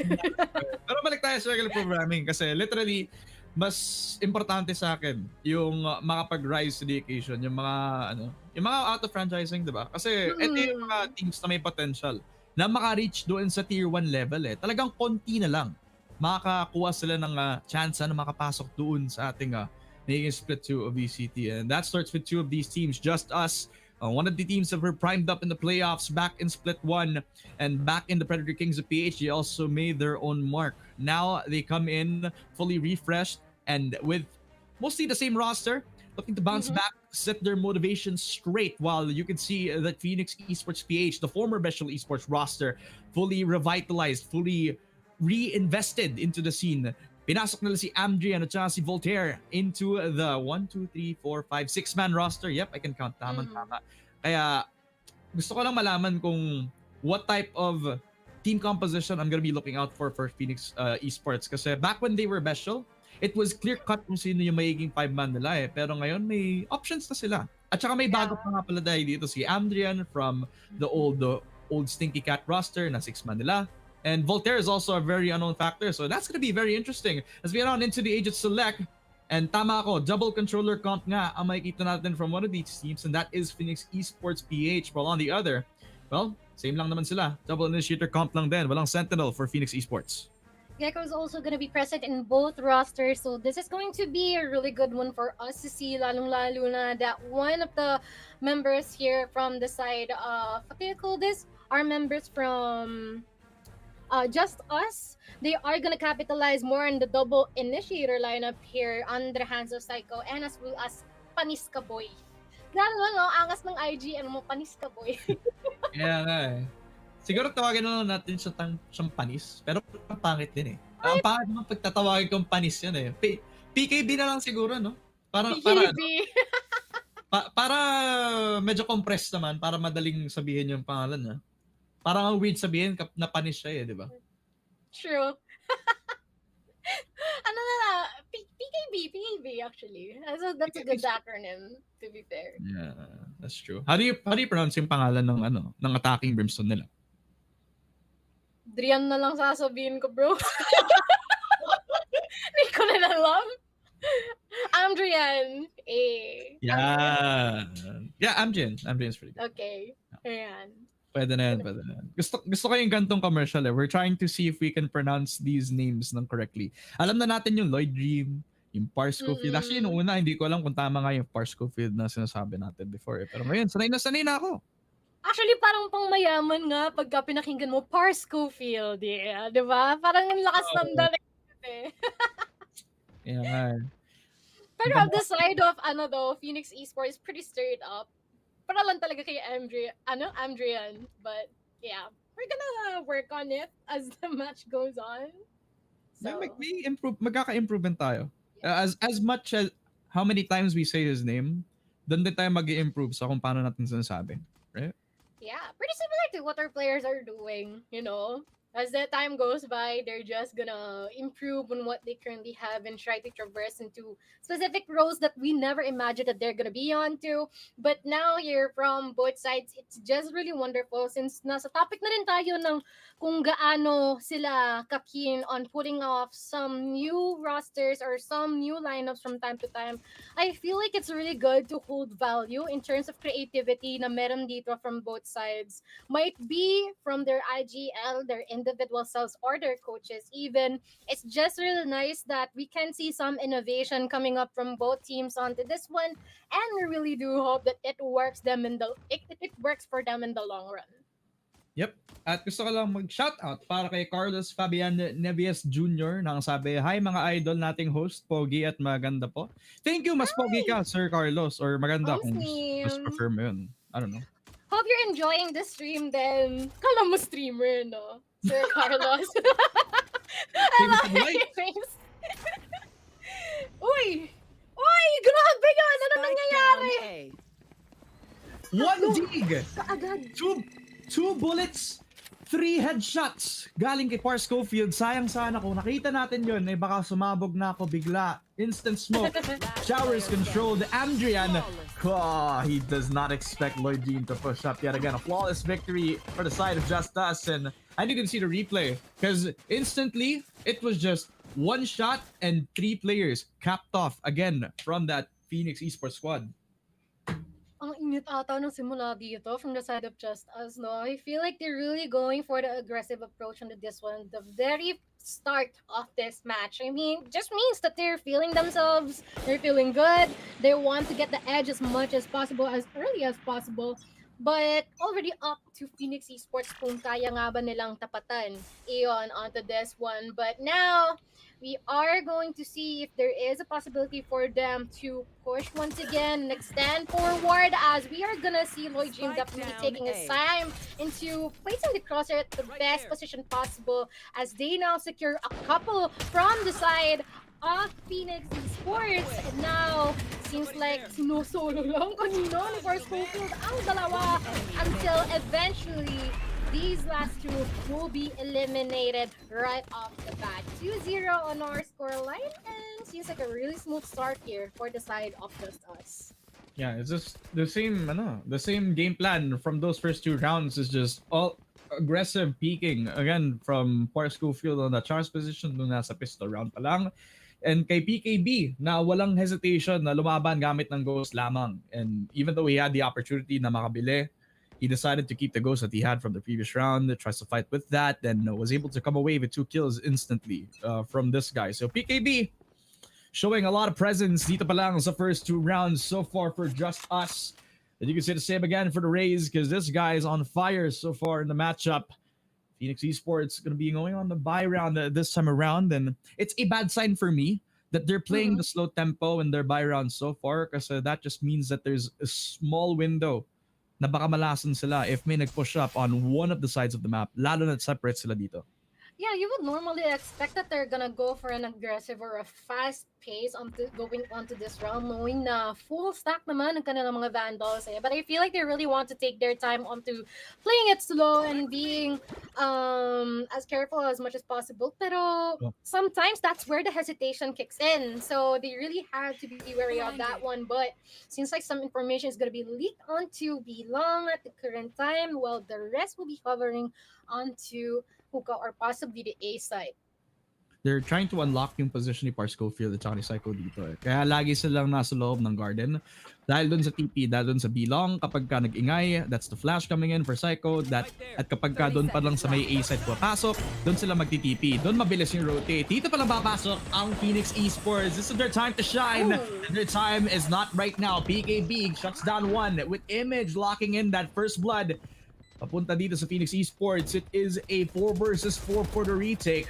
Triple again being focused on by the CT side. Image using his guiding light just so he could buy some time and space habang ang dami doon sa may U-Haul position where Phoenix Esports are looking to capitalize on making the tap happen. Oh, this is going to be quite iffy for the side of Phoenix Esports, but I feel like they're trying to make it work out the 2v2 at the current time, while Second Love will try to tap this spike and eventually eliminate someone.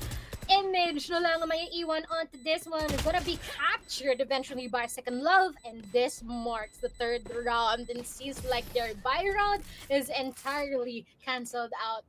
Sayang naman, but it just really shows na the mindset matters. May it be you're leaning more on the safer side of things or more on the question.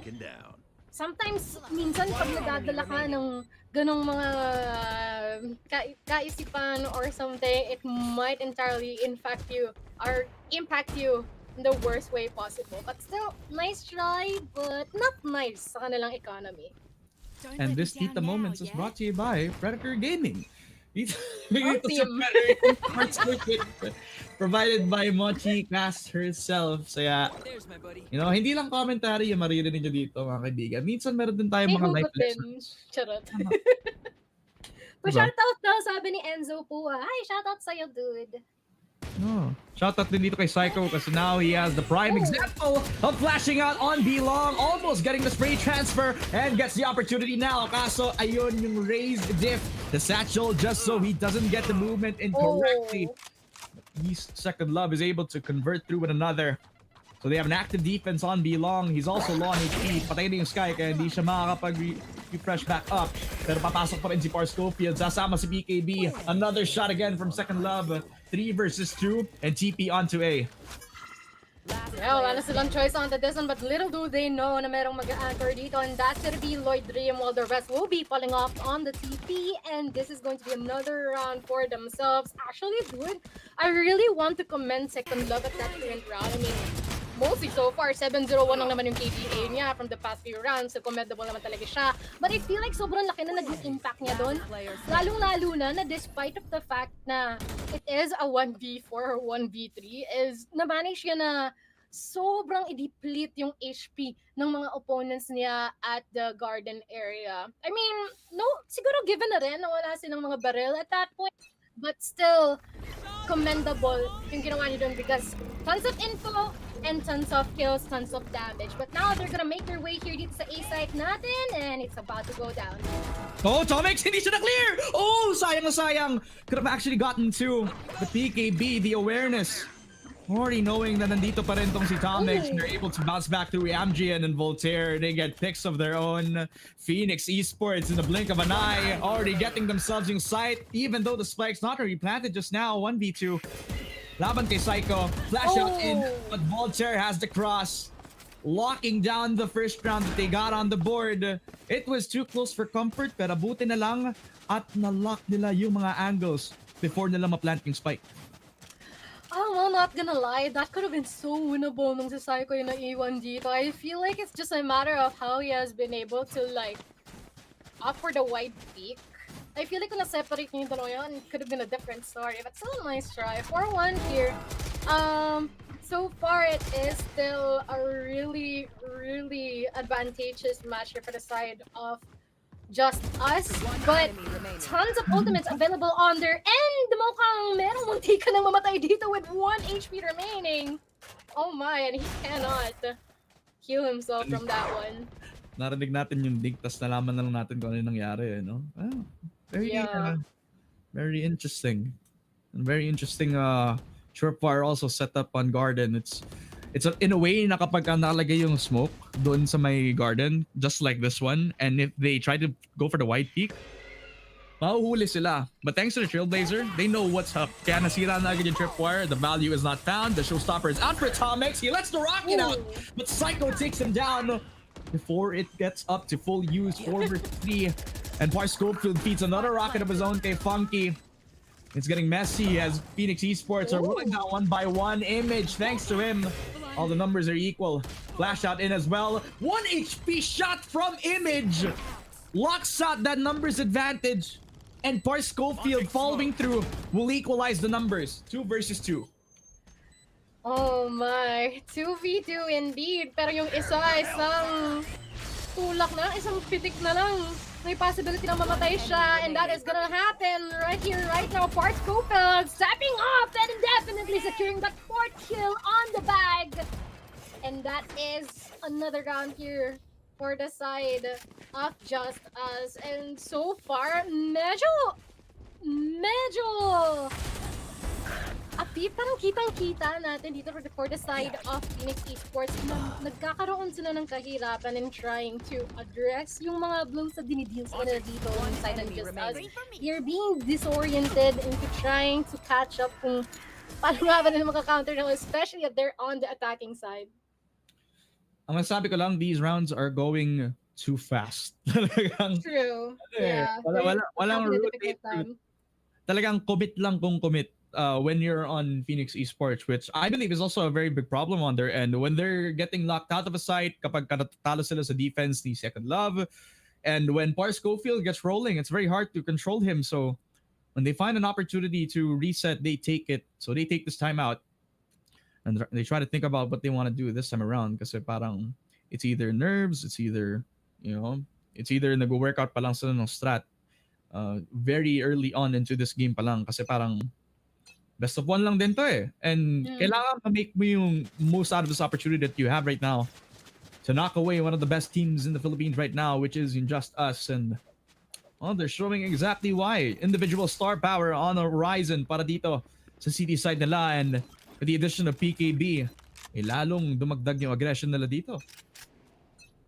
Yeah, and also I feel like there's already the time that stamina wouldn't be a question, and because your instinct is going to be going all out and off the aspects of possible onto this one, pretty similar to what our members here on the side of Phoenix Esports are trying to do, trying to opt to get the 4 rounds na kailangan nilang habulin dito from the side of Just Us, and definitely meron silang 3 nakuha, which is going to be a difficult time for the side of Just Us once again, but still, obvious pa rin na merong kakulangan tayo in terms of firepower. It's already up to them how they will be able to utilize their strength and numbers going on to this one, because meron pa rin silang napitas dito na isa. Second Love in a 1v4 now. Thanks to the Sheriffs, they're able to bounce back dahil doon sa pag-push nila on a short, capitalizing on the mistake. Now they leave it all to the star player, Second Love. Instantly gets one, and finding Image is a huge thing to do, but he was the only member on site. Kailangan ma-knock out niya tong si Voltaire para at least maging doable na ang cause nila. Almost getting the headshot, but still the Thrifty Thanks to the headshot of Voltaire's Guardian. More than enough to get the second round win. On the board na ulit ang Phoenix Esports. It was too close for comfort, and it's thanks again to the push out. We commenced by PKB and naiwan agad to Second Love.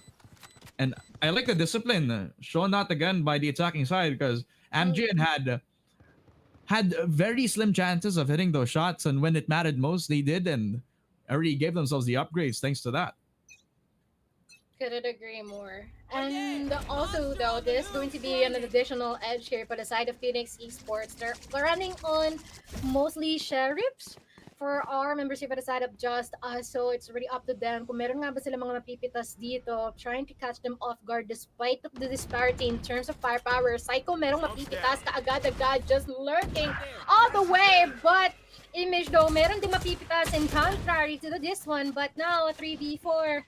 Mukhang hindi nila hayaan ng mga members natin for the side of Just Us to get the guns they needed, except for Lloyd Jim, because he's gonna get a couple from that encounter, almost equalizing the numbers onto this one, just forcing our members here for the side of Phoenix Esports to back out and meet their demise from the orbital strike. What a wonderful 50 round here that's been pulled off by Just Us, spearheaded by Lloyd Jim. Something that we didn't expect entirely. One enemy remaining. Yeah. And Lloyd Jim has Baralco to thank for that, because he definitely showed consistency with that. Beautiful timing from him na makapag-peak doon sa may market position. Kung kailan tumalikod na agad doon si Funky para mabilis siya makapag-rotate all the way from B-Long. He was the guy who had the spike, and they had a lot of time para makakuha doon sa push na yun, pero hindi niya na-expect yung karamihan ng tao nakapag-lurk all the way across that market position. And it was Lloyd Dream who was one of those recipients of that 4K as well. Image, good shots through. Second Love on top. Never expected, but Voltaire is good for the shot with the 2-for-1 special. At least Just Us are fighting back with everything that they have, but you have to be careful about what they're trying to give, kasi sa lahat ng sitwasyon na ganito, so kung kailan sila nagiging aggressive, dun din sila nagbibigay ng risk na baka matrade lang din sila ng ganong kabilis lang. True, and they even gave another person than whenever he wanted to, no? Like, not just the trades, meron pa silang bonus na isa pa. And someone's been caught in the chip war the best time possible, but still they managed to get the advantage. Now, they're trying to make their way onto east side ngayon. Trailblazer may secure and he's gonna be spotted. Tamang flipper lang tong si Ponky. And all the while, panis ka boy NT na lang may iwan dito from the side of Just Us. Already up to him kung magsisave nga ba siya, magko-contest ba siya, but he's gonna do the latter. He's gonna save, and he knows this is the best decision for him today. Tama lang, kasi if you look at their economy, not in the best case scenario so far. True. Into the next coming round. Siya lang yung magkakaroon ng Phantom into the next round. Unless he gets met by at least 2 or 3 of these people from the side of Phoenix Esports, but they're not even thinking about pushing him. They're just going to try to go for the save now. They know that they won the round, so they don't need to give the risk away na magkaroon ulit ng pera and Just Us into the next coming round. So they're breaking apart, at least ngayon, yung Empire. From their built-up CT side, a fortress for Just Us doon sa may B. Ngayon, nagkakaroon na ng opportunity. Ngayon, nagkakaroon na ng confidence yung mga players natin. Ang Phoenix Esports, Amdrian's hitting shots. Mukhang yun nga yung isa sa mga nag-start ng momentum sa kanila dito eh. Nung nagkaroon siya ng 2 deagle shots ng ganong kabilis lang, eh, ganon din kabilis bumalik yung confidence. Yung pag-push ni Voltaire, even though Tomix gets traded every single time, his entries have been on point so far. If they're able to replicate that into the last rounds of this first half, then baka makahabol sila katulad ng first game natin. Pero B-Long controlled, extremity by Second Love. Camera early activated doon sa may B-Long para may info siya. Iniwan pa nga lahat ng Just Us yung trust doon sa nag-iisa na ng Sentinel player. Kahit may rotator, that's okay kasi talagang alam nila kung ano yung capabilities ni Second Love. So they need to be careful about pushing this B-Long control kasi hindi nila alam nandito din yung Sky. Yeah, and so far though, we can see the change of pace and behavior din dito for the side of Phoenix Esports. They're trying their best into getting their focus back instead of hesitating. So this is going definitely a good sign for them. For Schofield though, on the operator, mukhang wala siyang makikita doon sa bats natin at A. Site Seekers will be well aware that everyone will be hovering at our feet long while the rest will be rotating immediately. At si Par Schofield lang ang naiwan dito sa A site natin. Definitely pressured to shoot someone with that operator, but it's not gonna happen. While the rest will just be hovering onto A site, trying to gun them down and offer a retake for just us. Pero with the neural theft, they're gonna see 3 members already well aware of where their positions are, evening out the numbers onto this one, even getting some damage onto some members. Oh. Pero I feel like they're gonna stick in the defuse. They're well aware someone's just holding the fort. And it is going to be a good one here for the side of Just Us. Pretty unfortunate kasi medyo na late itong si Phoenix Esports na kumontra doon sa ginagawa dito ng Just Us. Saka hindi lang late, medyo na-overcooked sila doon sa kanilang post-plant positions. They put out yung Viper's Pit to control CT, pero hindi naman sa CT magagaling agad tong si Didn't Second work Love. on their That's something favor. that they never expected at all. He pushed out of heaven, he took one of these players out, especially since that Viper's Pit enabled tong si Second Love to isolate the picks as well. And they already had info about where Psycho was coming from, but they never really did anything about it. No triple swing, not anything to capitalize on that info. They still kept themselves in that Viper's Pit, and that gave a lot of cover para dito kay Second Love. Lloyd Dream, first shot through papunta kay Funky, and that starts yung first blood para sa Just Us. Hearing a lot of problems, exposing a lot of threats doon sa defensive side nila so far in this matchup. Early Viper picked out apart doon sa loob ng ating A main position. At ngayon na may control din doon sa orb, talagang napakalapit na ni Tomix para sa kanyang showstopper. At meron na agad silang trash, so they just humper down A as fast as possible even though it's a tri-stack.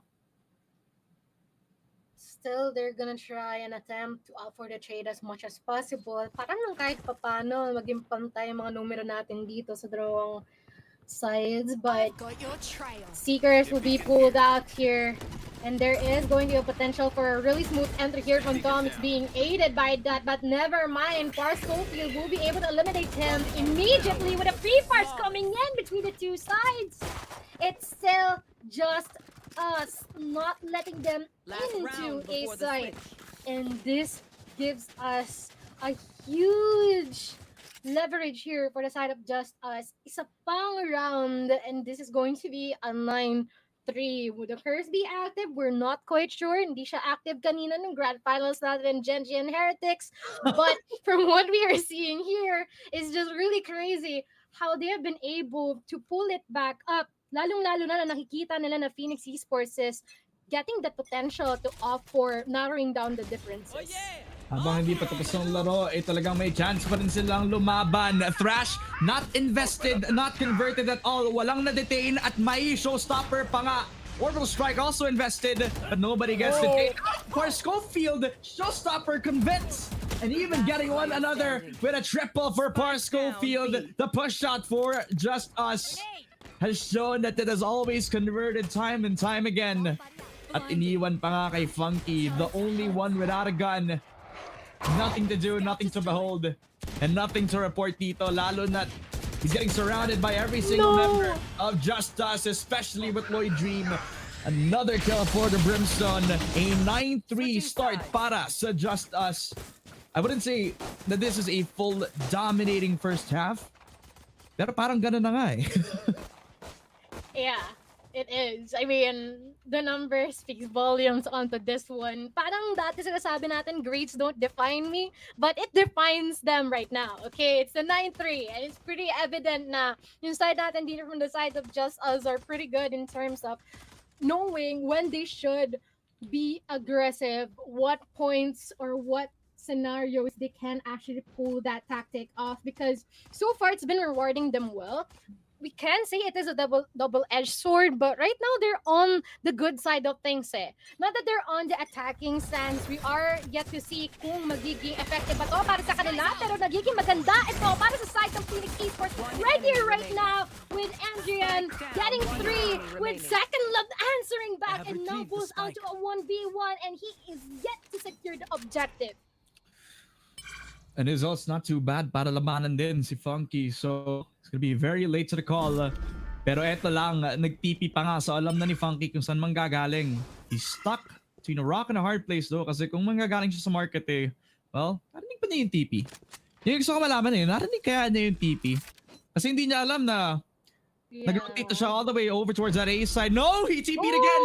Oh, he thought that he was trying to go back towards that CT position. No, he just lost the timing. Kaya may time na agad yung Second Love.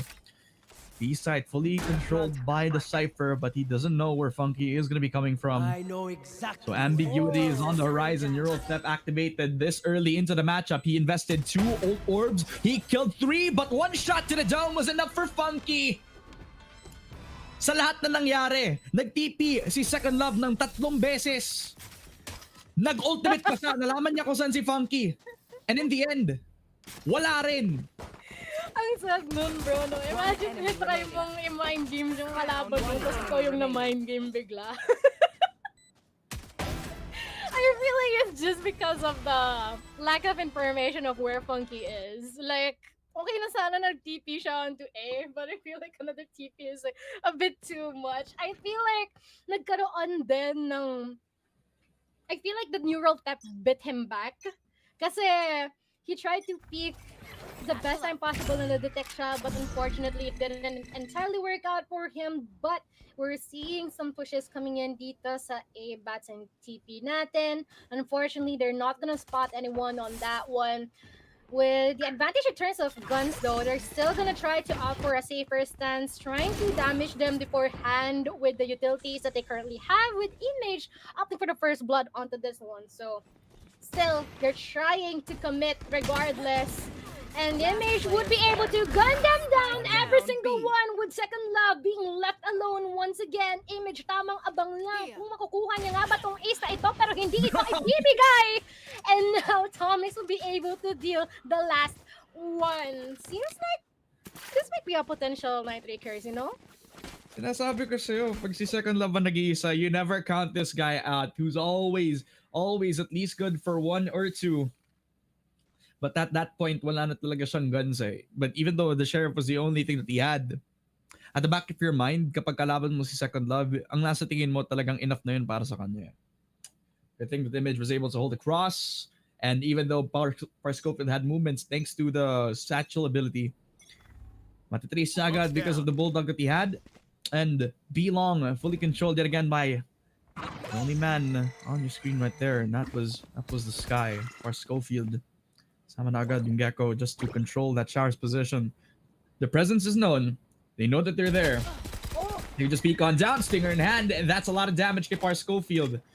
That could also make him hesitate to push over that Shower's position, but they back off for now. Smokes came in at the best time possible to deny any possible eliminations at that instant. The Viper. Pero, yeah, yung Viper natin, maganda yung position dito, but we're not quite sure if the shots will be connecting, but still a power position to say the least. Seems like he's gonna be aware, he will be able to get that frag, and buti na lang nakasupport din si Image onto that one, but we are still gonna see if there is still a possibility for these members to fend them off sa fountain area, as they are already quite aware kung nasaan nga ba naglalagay mga members natin dito from the side of Just Us. So aware din sila may TP, may smoke pass sa labas ng TP na yun. So they're thinking about it too much. If i-control pa rin nila yung hookah position this time, the smoke is out and Boy Dream is able to capitalize. Guardian, definitely the best weapon for the job. Only needing 1 bullet to make the difference all around, and at least na-control nila yung mga upgrades. Nandito pa rin yung mga rifles, pero 15 seconds to make the decision. 10 seconds. I think they're going for the 3-man save na lang for Just Us, and wala Kasi ilang beses na sila napikan dun sa may market position Wala na. It's done. It's an early round for Phoenix Esports. Yeah, and at least though, they can get someone from that one, and it is Voltaire. Sadly, hindi ka expect na meron palang dalawang nag-aabang doon sa labas ng hookah. But, shout out sa'yo, Salvatore! Shout out daw. So, still a good round here for the side of Phoenix Esports. And we can see, paunti-unti, they're trying to climb up the mountain that is the differences in terms of score lines. And kanina naman nakita din natin na as much as possible, they're trying to take this methodically as possible. I mean, bind is a defender sided map after all. But it seems like they're gonna get a really good position onto this one, trying to offer a possible crossfire. Second Love though, ang kanilang mga katapat dito, potentially. So, ingat-ingat mga lods. Oh, ingat-ingat kahit dalawa. Alam mong maasik yung naging itong si Second Love, kaya kahit anong weapon pa yan, it's gonna be good for the job. But they also crawled up inside of B. Psycho, great shot kay Funky. And Second Love's job has just been made that much easier.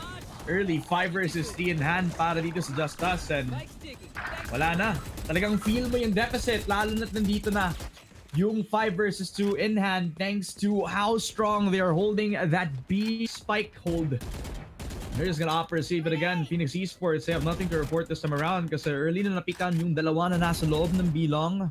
At dahil yun sa crawl na kinommence ni Psycho all the way towards that hookah position.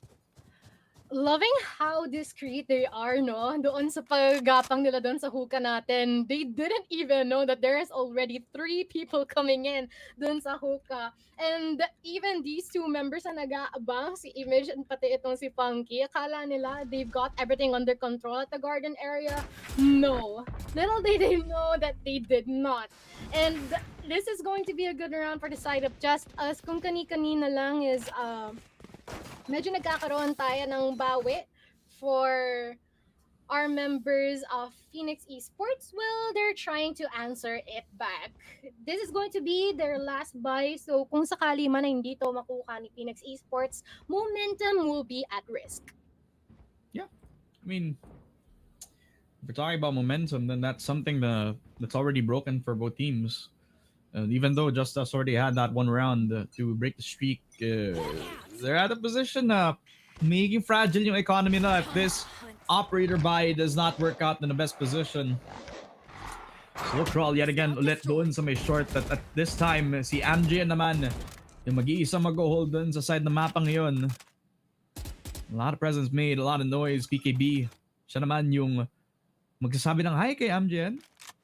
Let's goodbye to the same effort as they slowly crawl up yet again. Don't say that's the thing about this bind game, right? It's a game of chess. At yung kung sino man yung mag-overstep, yun talaga yung magiging first red flag. Masasabi natin kapag default ang labanan. Atomics with the operator shot will make the resounding call para makapag-rotate all the way back on that B site. Pero little do they know is nakapag-crawl up na ulit dun sa may showers ang attacking side ng Just Us. We already saw that coming, that Second Love will be eliminated at that instant. But other than that, they're trying to make this work out. All members hovering sa A site natin, and now the spike is being commenced onto triple.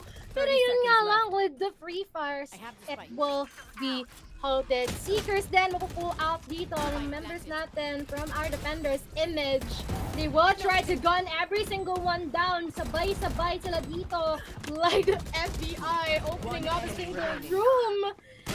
Bawal ang illegal dito, Lods. And this is going to be a good one for our members. And parang maganda rin yung naging ano dito nito, mix, no? Specifically doon sa bilang natin. Paid off so well on their end.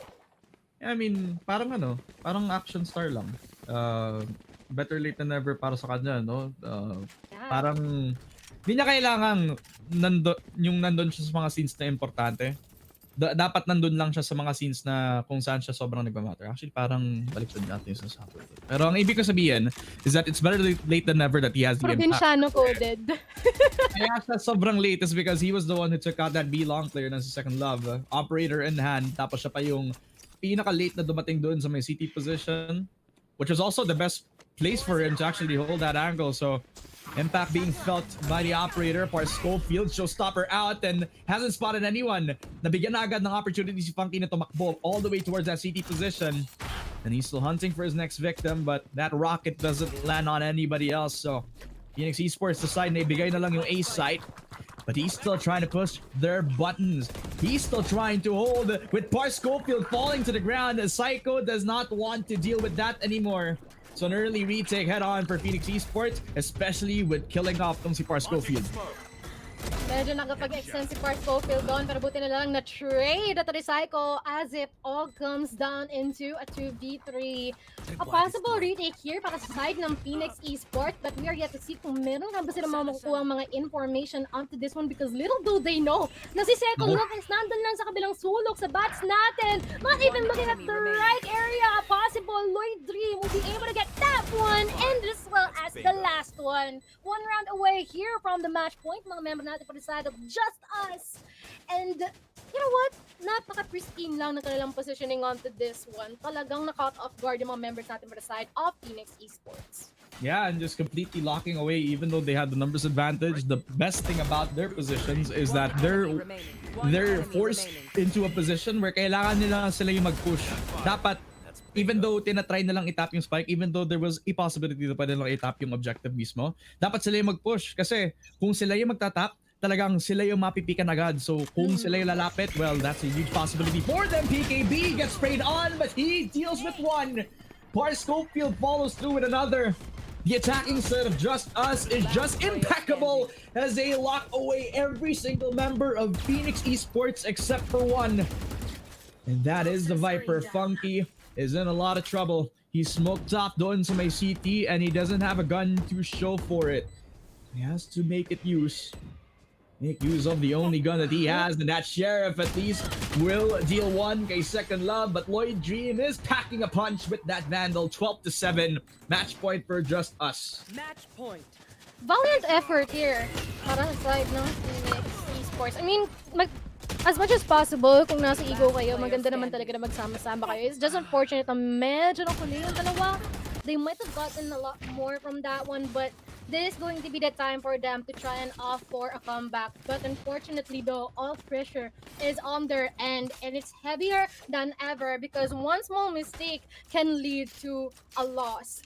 So there is going to be a potential Viper split na be pulled out dito sa garden area natin, but everyone's hovering sa hookah natin eh. So it's already up to them kung ma-hot ba nila ito at kung meron bang posibilidad kasi ang daming sila ng ultimate ni Tomix dito! Ay, Just naku! one guy, 2 ultimates already invested for one. And they haven't even planted the spike. Talagang laban lang kung laban. B-Long controlled by Image. Perfect flash and a perfect double.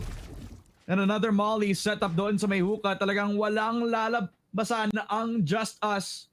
As Second Love, as well as Gecko, talagang already peeking onto their debts. Now leaving it all to the guy, the man, the myth, the legend, si Second Love. Baka wala na rin. Masyadong nag-over-invest ng mga ultis para lang sa isang tao. At sila na rin ang nasaktan in the end. Nagkaroon ng revenge arc bigla itong si Phoenix Esports eh. Talagang ginampihan dahil yung kumpare nila binuhusan ng sangkatutak na ultimates. But it's a 1v4 after all. I don't know if Second Love would stand a chance. I guess not. And this adds an additional lifeline here for the side of Phoenix Esports. And they've been able to pay it off dun sa nangyari sa kanilang kasamahan na si Tomix. Because this dude receive a lot. And buti naman na meron pang kontra sila dito. 12-8, medyo malayo-layo pa pero somewhat malapit na. Already possible here for the side of Phoenix Esports. They've got good economy naman so far. But once again, kung magkamali sila dito, walang mangyayari or hindi magkakaroon ng bearing yung economy na yan.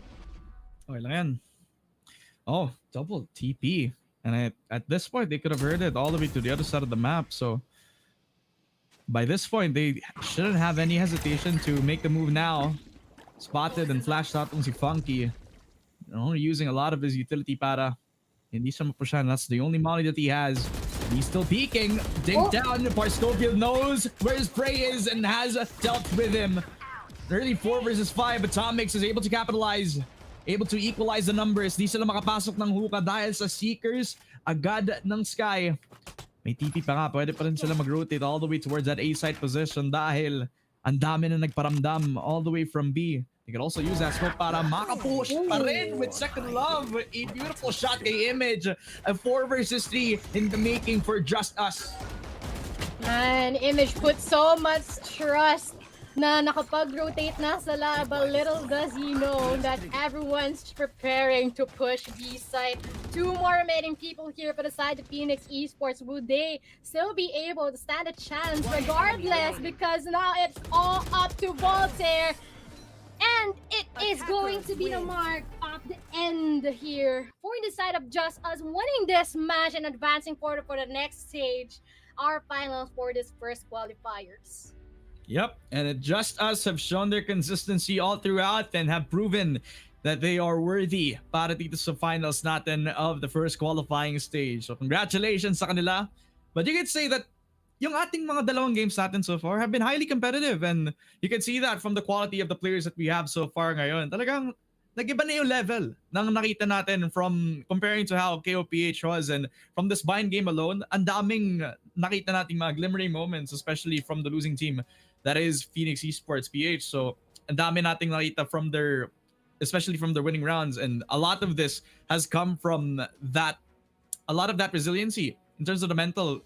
If you could start that with Amji and with how well he has been hitting shots as well, already showing that he is gelling well with the team as well.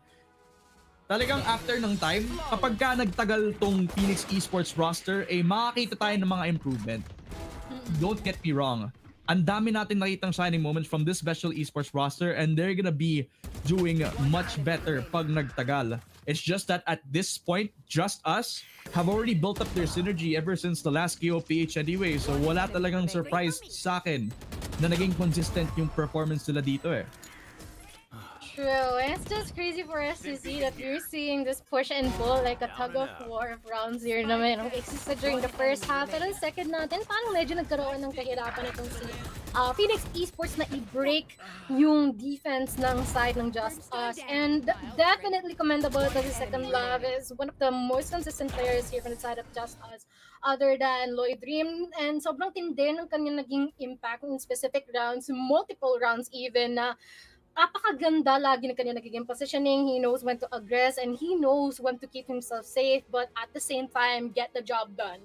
And it's pretty crazy. And I hope that we can see more of them, lalong-lalo na nang magiging kalaban nila the next match natin is kakagaling lang sa pretty close na match.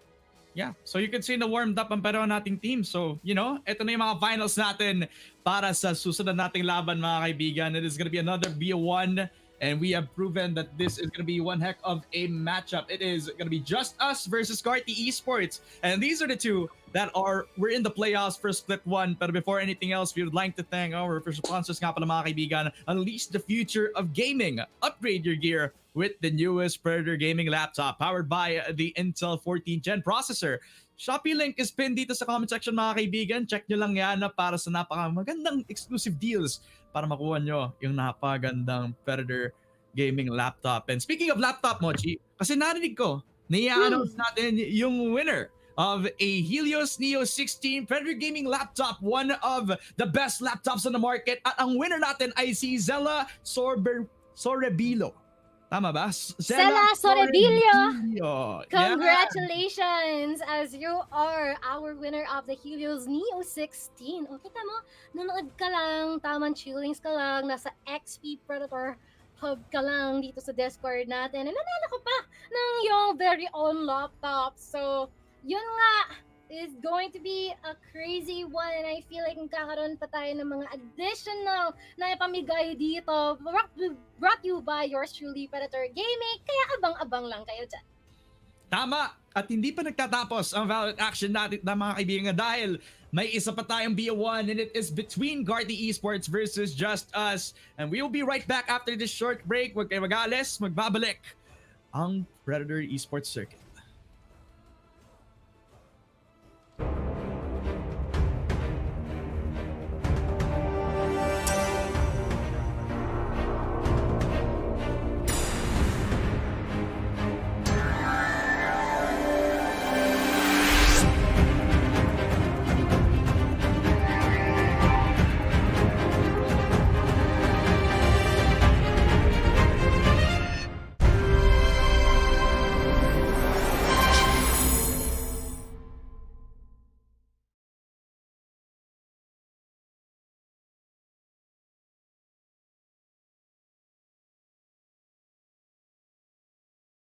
The X38 is the latest high-octane curved display from Predator. This zero-frame behemoth has a 37.5-inch span and a 2300R curve in glorious 21:9, so that you can fill your peripheral vision with pure gameplay for all-out immersion. And with a very ergonomical stand, positioning this colossal display is quite easy, allowing you to tilt, pivot, swivel, and adjust the height as needed, so that comfort is maintained even through long gaming sessions. Naturally, you have all the latest ports needed, as well as two powerful 7-watt speakers should a headset not suffice. Though the X38 is ideal for hardcore enthusiasts and esports pros alike, what sets it apart, besides a crisp, ultra-wide QHD Plus resolution, is the Agile Splendor IPS panel it uses. This panel makes it possible to push the response time up to 0.3 milliseconds while maintaining a color gamut of DCI-P3 98% and Delta E less than 2, so that colors and details remain vivid. Add on the 175Hz refresh rate and you have a blisteringly fast monitor that keeps all the fast-paced action coming through nice and smooth with almost no ghosting, color bending, or torn frames. To make sure those frames look as pristine as possible, NVIDIA G-Sync keeps frame rate locked to the output of your GPU, while Display HDR 400 certification allows you to enjoy HDR content in or outside of gaming.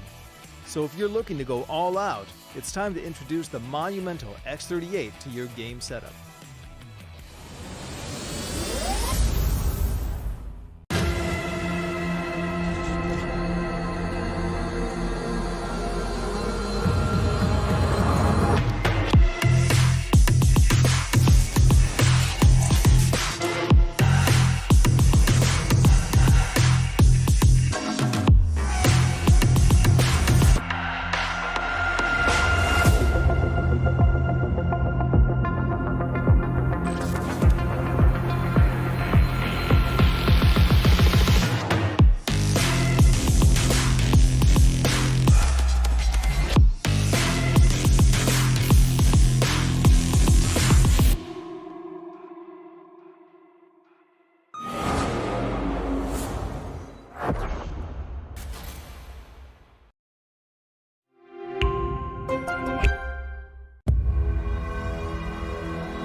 The X38 is the latest high-octane curved display from Predator.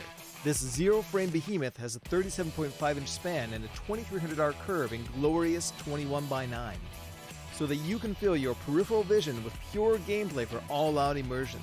And with a very ergonomical stand, positioning this colossal display is quite easy, allowing you to tilt, pivot, swivel, and adjust the height as needed, so that comfort is maintained even through long gaming sessions. Naturally, you have all the latest ports needed, as well as two powerful 7-watt speakers should a headset not suffice. Though the X38 is ideal for hardcore enthusiasts and esports pros alike, what sets it apart, besides a crisp, ultra-wide QHD Plus resolution, is the Agile Splendor IPS panel it uses.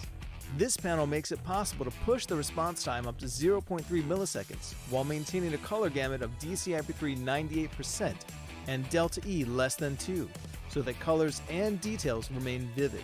Add on the 175Hz refresh rate and you have a blisteringly fast monitor that keeps all the fast-paced action coming through nice and smooth with almost no ghosting, color bending, or torn frames. To make sure those frames look as pristine as possible, NVIDIA G-Sync keeps frame rate locked to the output of your GPU, while Display HDR 400 certification allows you to enjoy HDR content in or outside of gaming. So if you're looking to go all out, it's time to introduce the monumental X38 to your game setup.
And welcome back mga kaibigan to the Predator Esports Circuit 2024. Ako nga pala si Ramon, kasama ko si Mochi. We've been casting the last two BO1s para ma-set up ang Grand Finals natin. And finally, nandito na tayo. It is just us versus Carti Esports, ang ating regulars in the Predator Gaming esports scene. At ngayon ay nagfa-fight para sa spot into the main event of the Esports Circuit. Mochi, this is our time to shine. May history tayo para sa parehong teams natin. Ano yung thoughts mo about each one of them, starting with Carti Esports? Carti Esports, well, I feel like this is going to be a good thing na they're onto a new upgraded roster on this one. I mean, wala yung mga existing natin dito na iwan ata lang dito is a gabo. But we can see how these guys can definitely step up to the times they need to. Most especially na yung mga members natin from this one is just really, really good in terms of adjustments whenever na magkaroon na ng kailangan or kailanganin man nila dito yon. Ichi Solo, kanina we have been able to witness this dude secure not only just 1 or 2 or 3, usually 4 and almost an ace. And sobrang tindin din ng nagiging alas dito ni Patrick Watson whenever that he tries to hold on to the operator. So I feel like every single one of them can bring something onto the table. It's just up to them if the avenue for them to do that will be given onto them. Most importantly, it is the synergy that we have been able to see from them kani-kanina lang na medyo nahihirapan sila na kumontra for doon sa kalaban nila at the time, but still they managed to pull it off, fend it off, and ending it with a 13-11. So how about for our members here from Just Us, which is kakita lang natin kanina? Yeah, well, they have the similar strength compared to how Carti Esports were, which is meron na silang built-in synergy, nagkaroon lang sila ng mga minimal changes to their roster, and it almost seems like walang changes eh. Parang same old Just Us yung nakikita natin. It's the same amount of power. We can still see na napaka-importante na komportable yung role players natin, katulad ng si Schofield, who still is very much on entry duty and has been doing really well on the fragging department.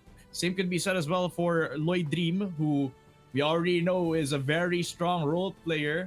Ngayon, napakalakas on the controller role. So, itong dalawa ang nagiging napaka-simple lang na masasabi kong fire and ice duo. Pero standing above all, Second Love has been providing that consistency to the team. Napaka-surprising ng mga 1vx potentials ni Second Love lagi. And it's all thanks to how well this guy knows his players or how well he knows his enemies inside and out sa lahat ng mga sitwasyon niya. He's very calm in a lot of these 1vx situations, and he will also have that same clutch factor every time. Kahit dalawa man lang yan, or kahit tatlo yung kalaban niya, kahit 4 or 5 yung kalaban niya, lagi siya nakakahanap ng way para maging 1v1 ang mga sitwasyong to. That's the thing about this Justice roster, is that when they have the momentum, they know how to run away with it. So it's a battle between two very synergized teams in this grand final spot sa ating first qualifier pa lang. At remember, ito yung pinakauna nating qualifier sa PEC. So, yung mga natalo ngayon,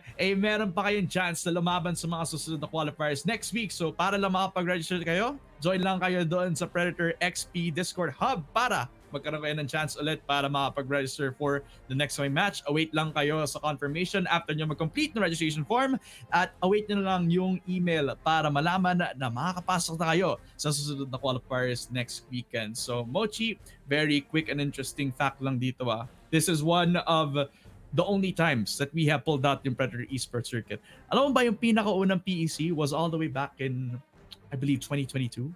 It's like a couple of years ago, no? So, yan. May mga naririnig tayong boses, tama daw. 2022 pa. So, it's been a while.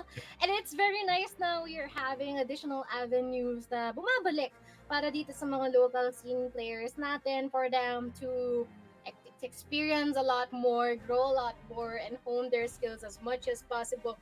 And for those interested, guys, today is our first qualifiers. We also have 16, 23, and 30, which is the next 3 Sundays that we will be having this month.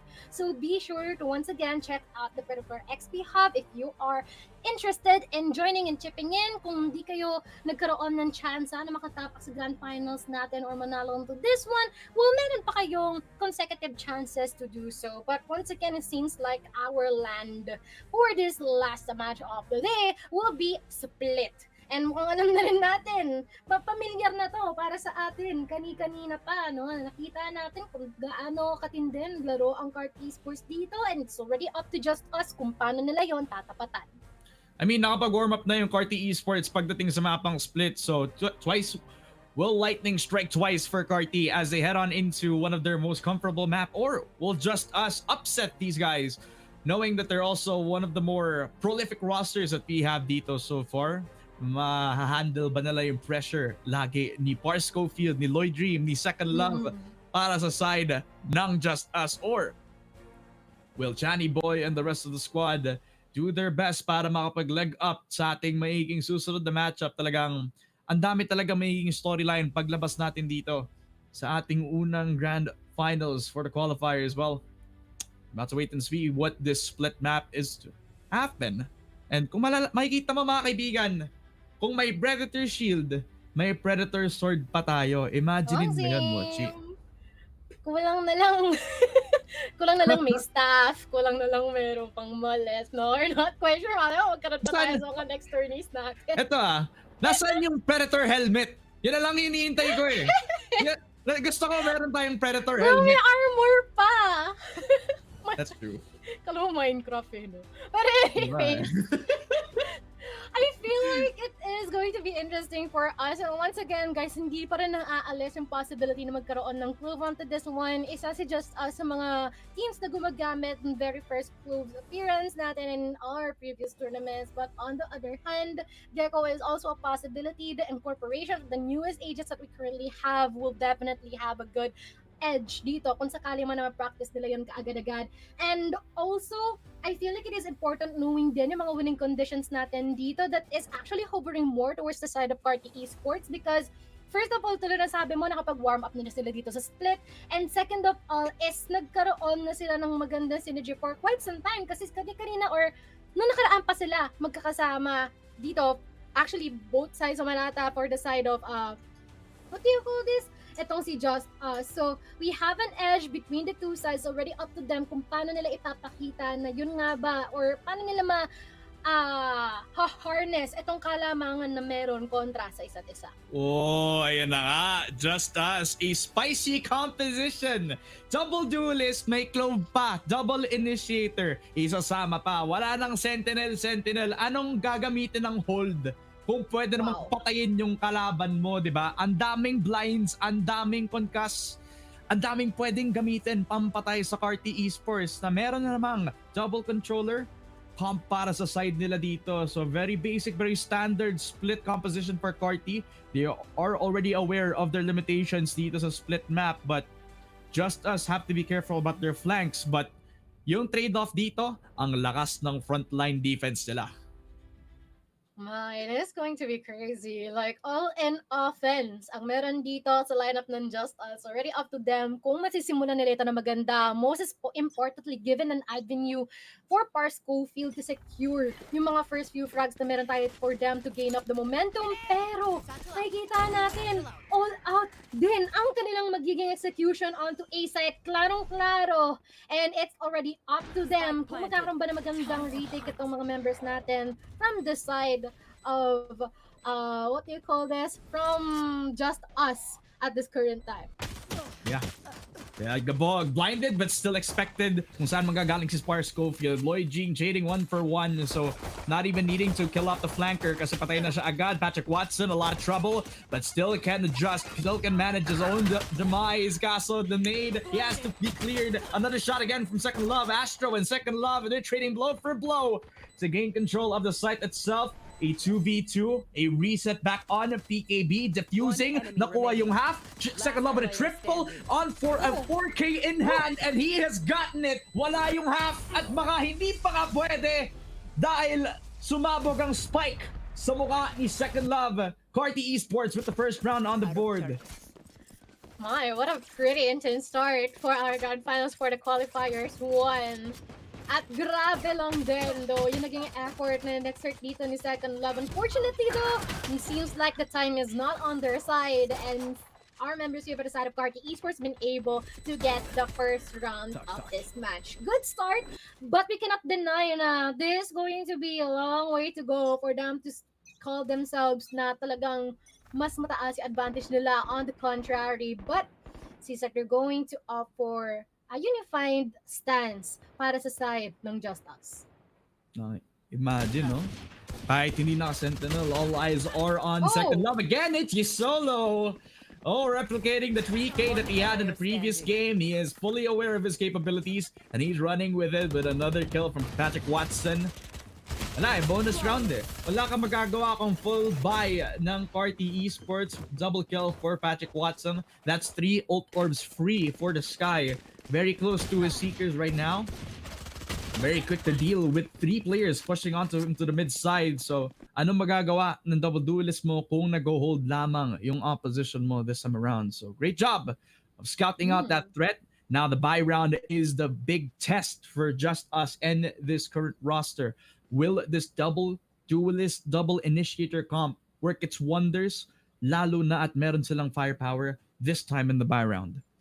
True, and we can see the possible scenarios dito from both sides of the teams, most especially dito for the side of Carti Esports. As much as possible, it is really important to them to get the earlier edge dito sa match natin. Kasi number 1, there is going to be a risk once na magkaroon tayo ng second half on the attacking for Just Us, and it might possibly be an unstoppable force, lalong-lalo na they have a pseudo duelist and a double duelist lineup, and dalawang or they've got tons of blinds readily available for them to access. But for the side dito ng Carti Esports, they should really definitely be more on the safer side of things, but at the same time, they have to be really calculated.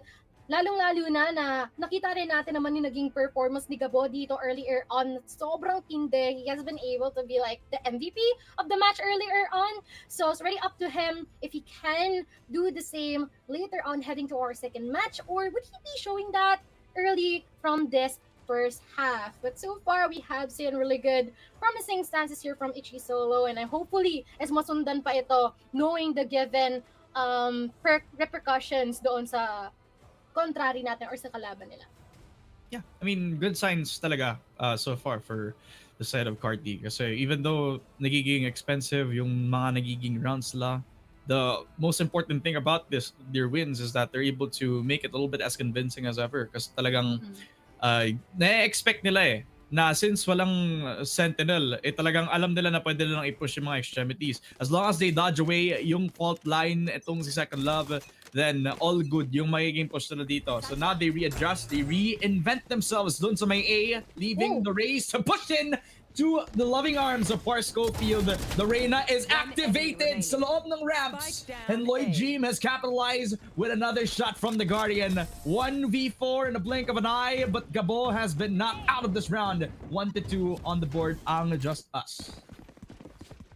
And that is going to be the retribution present here from the side of Just Us, and we have been able to see na meron naman silang kalamang in terms of the firepower. They are definitely dedicated into countering on this one, but now na they are opting for both, lahat kompleto na sila sa Ricardo onto this one. It's very up to them kung paano sila makakaluto na masarap na putahe for this current round, and if it would be a good contestment onto their side. But now, tamang hold lang mga member natin dito from the side of Carti Esports, at kung meron nga bang posibilidad na makakuha ng mga frags from here and there, meron silang mata na nakatoka sa mid area natin, but still preparing well enough for a B-side execute. No, may inkling na si Second Love. Their next move now, his Sentinel His Sentinel Heart is actually kicking in kahit naka-initiate siya ngayon. Aware na baka kailangan niya mag-hold. Flash is commenced again from the Paranoia. Nakapasok na agad yung Sky ng Party Esports. Patrick Watson follows in a second. And Second Love is currently activated sa backside. 3 kills for the breach of Just Us. And against all odds, they're able to defend a very hefty push shot from Carti Esports. Hindi sila nakasecure ng space thanks to the utility usage from Second Love. And his firepower has been felt. 7 kills in the first half so far. Bro, eto na naman tayo. Second Love, 7-1-0 lang naman ang kanyang KDA at the current time and definitely demolished the economy existing here for the side of Carti Esports. But now, they even have the Empress available here for the side of Schofield. Pero mukhang mamaya pa naman nila ata ito gagamitin. Paniska Boy NT, medyo aggressive kanya magiging angulo dito at makakasecure ng isa. But we are yet to see if there will be a possible trade on Booyan or the counterpart. Lalo-lalo na we know na hindi ganon kaganda ang kanilang hawak na mga barrel onto this one. And he's been able to get 3 para sa kanilang side. And left them with 2 more members remaining.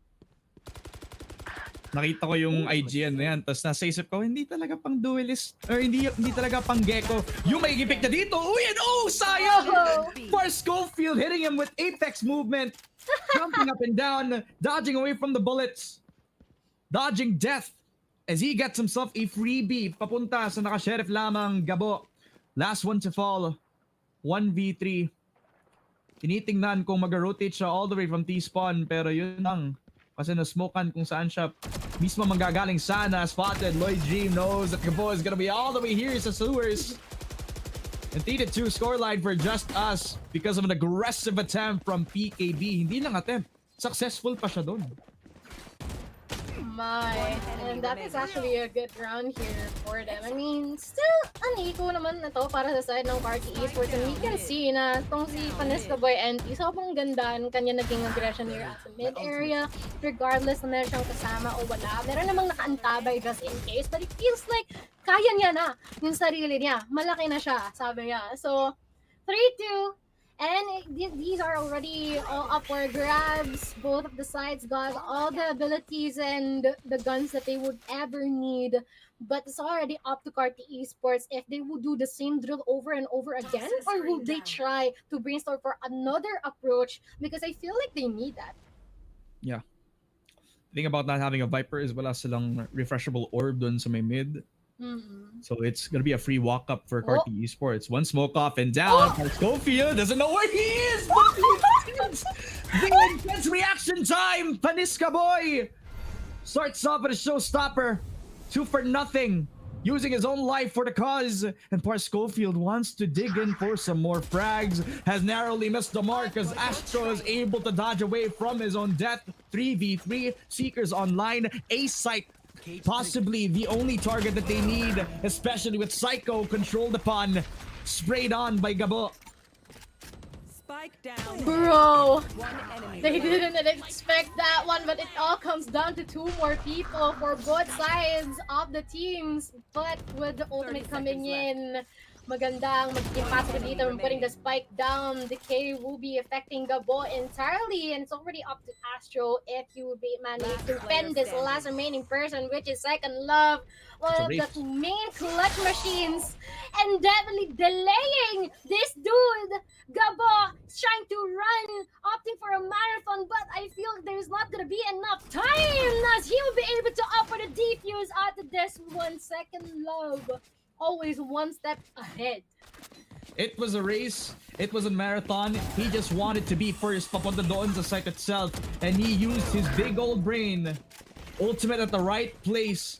Dahil na-delay ng 2 seconds si Gabo, hindi tuloy siya nakapag-stop ng defuse. As long as napatay itong si Astro, walang fully secure doon sa loob ng spike itself.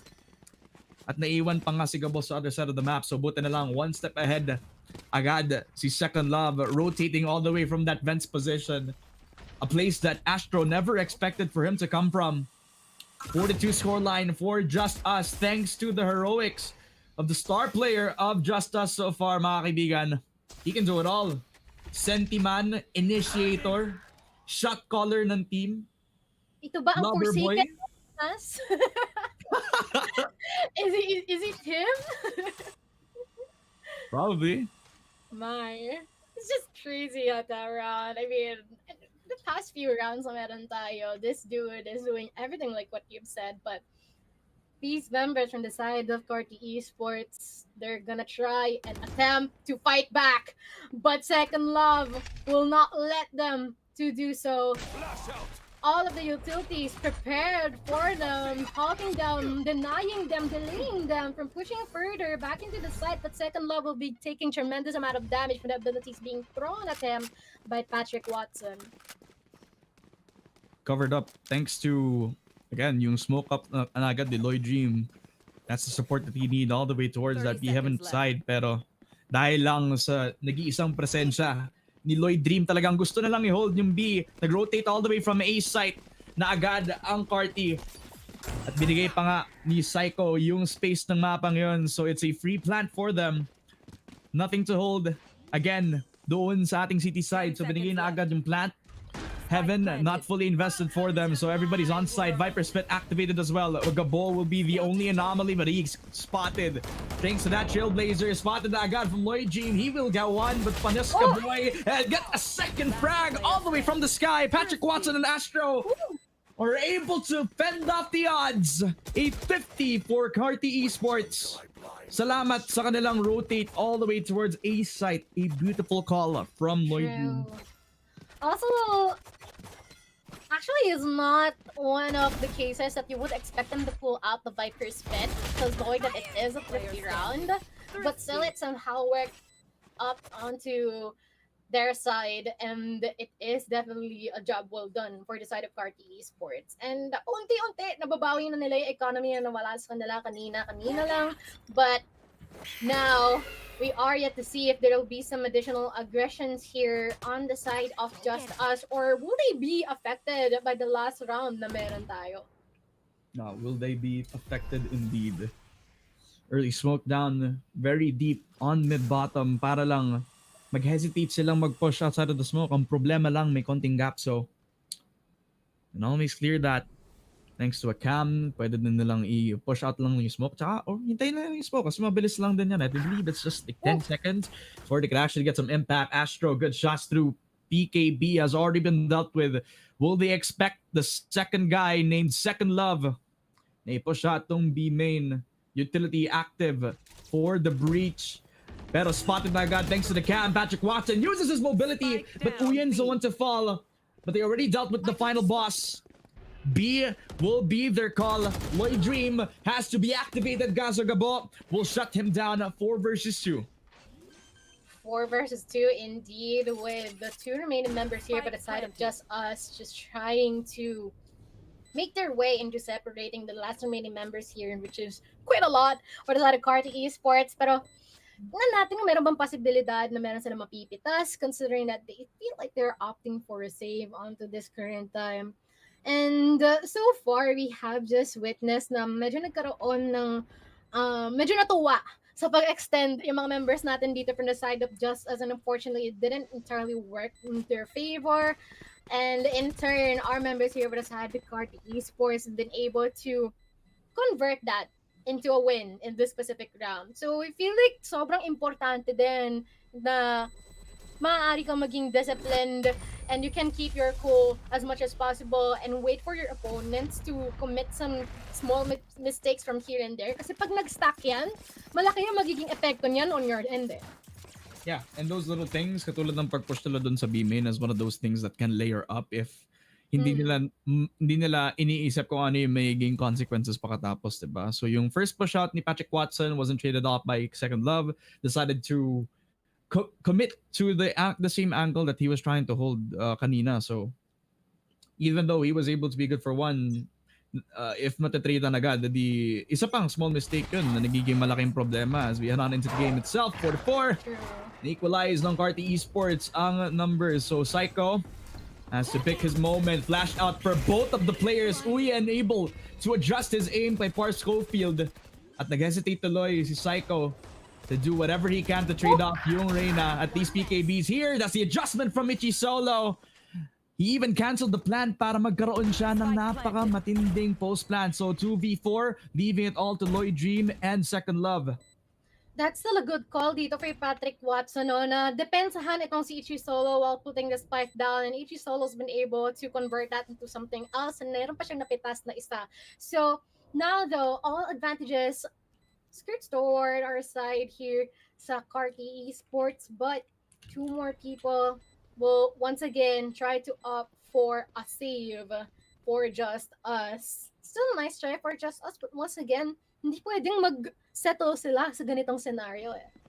Ito yung problema sa team comp na walang Sentinel kasi usually may kailan papasok, and it's the wide pick. Ichi Solo, well, he did that all on his own.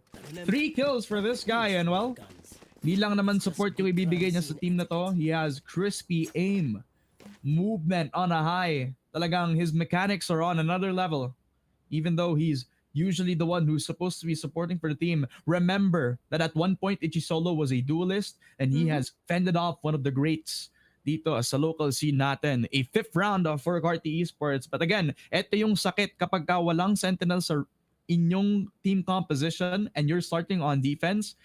Naabuso yung mga times na magsa-side push ang isang aggressive team kasi talagang walang cyber traps at walang alarm bot ang magbibigay sa ng info sa kung kailan sila papasok. Yeah, and we can also say that Carti Esports is doing the best thing that they can in order to get all of the points that they can from the first half, knowing na parang magiging maganda yung kanilang maging advantage dito heading towards the defense. So far, they've been able to do a great job trying to equalize or even get more points than what we could ever imagine. So far though, for the side of Just Us, medyo nagiging rampant yung buying and selling cycle nila dito.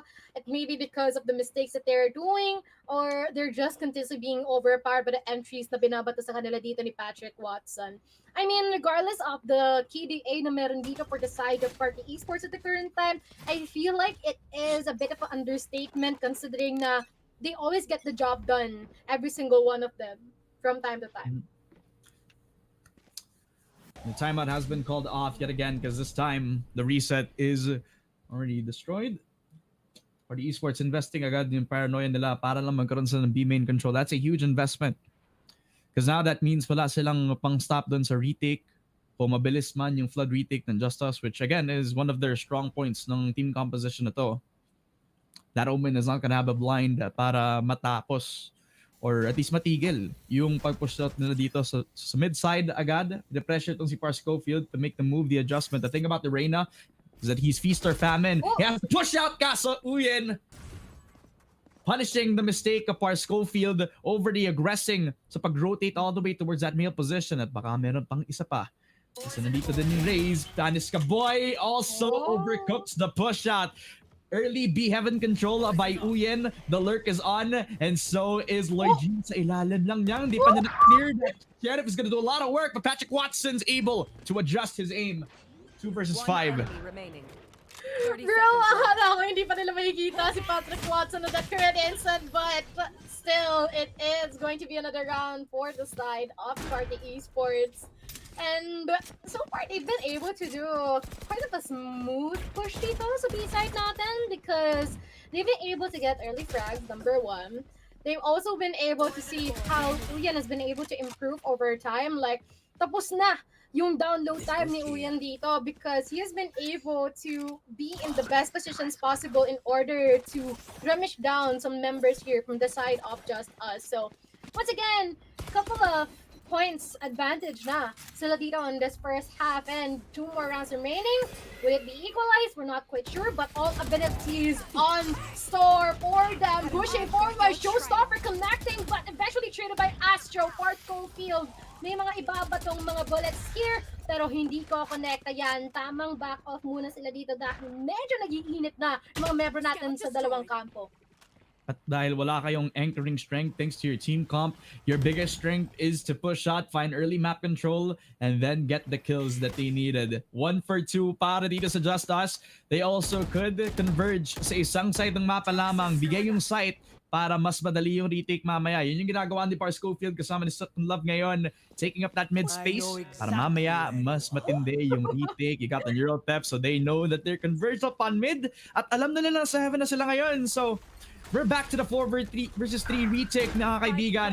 At pwede pang madelay ito with Par Schofield and another jumping up from heaven onto Uyen's loving arms. 1v2 and the Viper is so low. He has to be careful. 9 bullets for the guy. One more bullet. At sayang na sayang. The second love's able to trade it off. An expensive round for Just Us, but a round nonetheless. Alam mo, that could have gone a very different route kung merong enough na bullets itong si Uyen. You know? But it's still a good prop here for the side ng Just Us because they managed to fend it off at the last possible moment and the best time possible then. But it's just quite unfortunate na daing napita sa kanila, so some of them will be resorting to a mix of guns, to the Guardian, a Spectre, a Bulldog, whatsoever. And this is still a good possible time for them to opt for a good reset, lalong-lalo na kung makuha man nila itong last round natin dito for the side of Just Us. Tons of information gonna be accessed here by the side of Carti Esports, but they will be pushing forward. Paniska Boy and D will be securing Uyen out and might possibly be able to offer a follow-up. Merong isang nasnan dito sila na kapatid, pero it's okay. They're gonna play it safe, back out. PG Solo may masisecure from the mid area and all equalized numbers from there on. Have to be careful about their A-Heaven control. Kasi kung masyado sila nag-overrotate at din yung space ng mapang yun, maaabuso lang ni Ichisolo. Nandito na din si Patrick Watson. They're looking to rehash their full push on A. Because Second Love has used his Rolling Thunder. Madadalian lang siya! Ooh, Ichisolo! Could have actually converted down. Patrick Watson able to adjust. 1-for-1 doon sa loob ng vents. And Patrick Watson's already solo controlling that heaven position. Has to be careful about Paniska Boy. Has the perfect cross. A second frag para sa raise natin dito. 7 bullets. Has to be careful. Next to him is Astro and able to adjust onto Lloyd Dream. Falling down from heaven. Has to be careful. Pushes on. Gabo another. It's all falling down to Second Love, who has to confirm this 1v2. And Astro has no ulti, no health. Nothing to stop this man from clutching this. 15 seconds. Has to be careful. 45 for Second Love. At kailangan mag-commit ng spike plant ng si Astro kasi napakalapit na matapos ang round. As in, na-extend na ni Astro ngayon. He peeks on to Second Love, who gets himself the 2-piece. The clutch for Second Love. And Just Us has bought themselves another lifeline into the first half. A full reset. A 6-6 scoreline from our first half, and Second Love is just doing wonders for Just Us. Grabe, no, this scoreline even having a 15.55 KDA. Parang this dude is receiving the least amount of deaths as much as possible, and he is well aware. Seems like alam niya kaagad kung paano hanapin yung kilite ng Carti Esports. But I wonder what's going to be the change onto this one. Lalong-lalo na at this current time, it is going to be their strengths, their sides, and their advantage. And we are yet to see if Just Us would manage to be powerful in terms of their executions, or would the side of Carti Esports be good than ever on their defense? Well, it's a 5-man commit for the side of Just Us. Uyen sitting inside the smoke, right click into the dark, pero kahit walang matamaan, the idea that the pressure is still there, dealt onto the attack, is still very much felt kasi hindi na sila magpo-push. Thinking about that with what one Snakebite invested, Uyen, be careful to push on, and ang daming ghost na binalal para masira yung Trailblazer na yun. So alam nila na dapat hindi nila pinapoke yung bear. Dapat hindi sila mag-overpush dito kasi nakaset up na yung crossfires. Kaya they're crawling up back onto Shower's position. Par Schofield has an inkling spots tong si Uyen, but then again, the reset is still here. Okay, the reason is still here indeed, and still complete in terms of numbers onto this one. Yun nga lang, may mga naka-anchor dito for the side of Party Esports. And I'm not quite sure kung I expect ba nila yun o hindi. But they really have to be careful onto this one. Gabo on the elbow area. Meron siyang mamamataan, madedetect at mapapatay. At mukhang may posibilidad pa na dumalawa. Pero siya ay mapipigilan ni Pars Schofield onto this one. Still a 3v4 trying to push forward. Catching him off guard the best time possible now at 2v2. Astro though, tamang right click lang. And is yet to let them get the spike. Second love na naman na naiwan dito. And we all know na merong possibility na makaka-clutch na ito. Seconds left. And he would be able to get that for himself. He's going crazy on this one. Siyempre, pag clutch si Second Love lagi, yung kailangan tapatan. He has done it again, mga kaibigan. The second clutch in this split map as a whole. Look at this. Grabe naman yung adjustment from Astro into Second Love and how well he's able to adjust his aim. Baits in tong si Ichi solo. And one bullet was needed. Talagang walang pakialam sa spike talaga. One bullet made all the difference in the world for just one guy, and that's Second Love. 7-6 para sa attacking side ng Just Us, mga kaibigan. And again, their strengths are on full display. Get on into their full buy round. Slow walking away from that A main position dahil they're kind of cooking. They're kind of thinking na ang daming tao dito sa A. Talagang the reads are on point this time for Second Love. Medyo nakakaramdam pero mukhang merong mapipitas din. Itong si Pars Schofield dito. Medyo kinakabahan ako dito sa Viper natin na nasa kabilang banda. Pero mukhang meron na rin mga nauhulog dito sa A tower natin. Tons of bodies on the floor already while they're trying to offer their execute since they have the gun advantage. After all, Astro may mapipitas. But still, Pars Schofield getting a 3K off of this one. Dire-diretso lang. Lakad matatag for the side of Just Us as they get 4 consecutive rounds on their side. I mean, ilang Bulldogs, ilang Vandals ba nakita mo sa screen mo doon sa time na yun, di ba? I think hardly anybody... I think wala talagang bumili ng Spectre ng time na yun kasi they know that they can capitalize on the buy that they had so far. At alam nilang mas madali ding maka-convert mamaya yung buy round na ito. So, why not? Why not just fully invest into the rounds if you know that you can win it? 8-6 for Just Us. Their attacking half is looking pretty promising so far dito pa lang. Start ng second half. It's a 1-3-1 setup. Supported na agad ng breach this time around and they have to delay dahil ang ganda ng poison orb dito. But again, this is making me think about the B main position kasi baka once that Viper orb dissipates, will they expect the reset by Just Us? Kasi lagi talagang may possibility na pwede din sila mag-split eh. All the way from B main. But, nakakatunog din itong si Carti Esports na medyo marami-rami mga tao dito sa mid area nating opted for mid control. And also, a really good smoke na nilapag dito rin ni Astro. And seems like they're well aware na there is going to be a possible B push onto this one. Nakastack na rin sila dito, which is actually a good thing. But Uyen, meron na agad mapipitas dito first about this current round.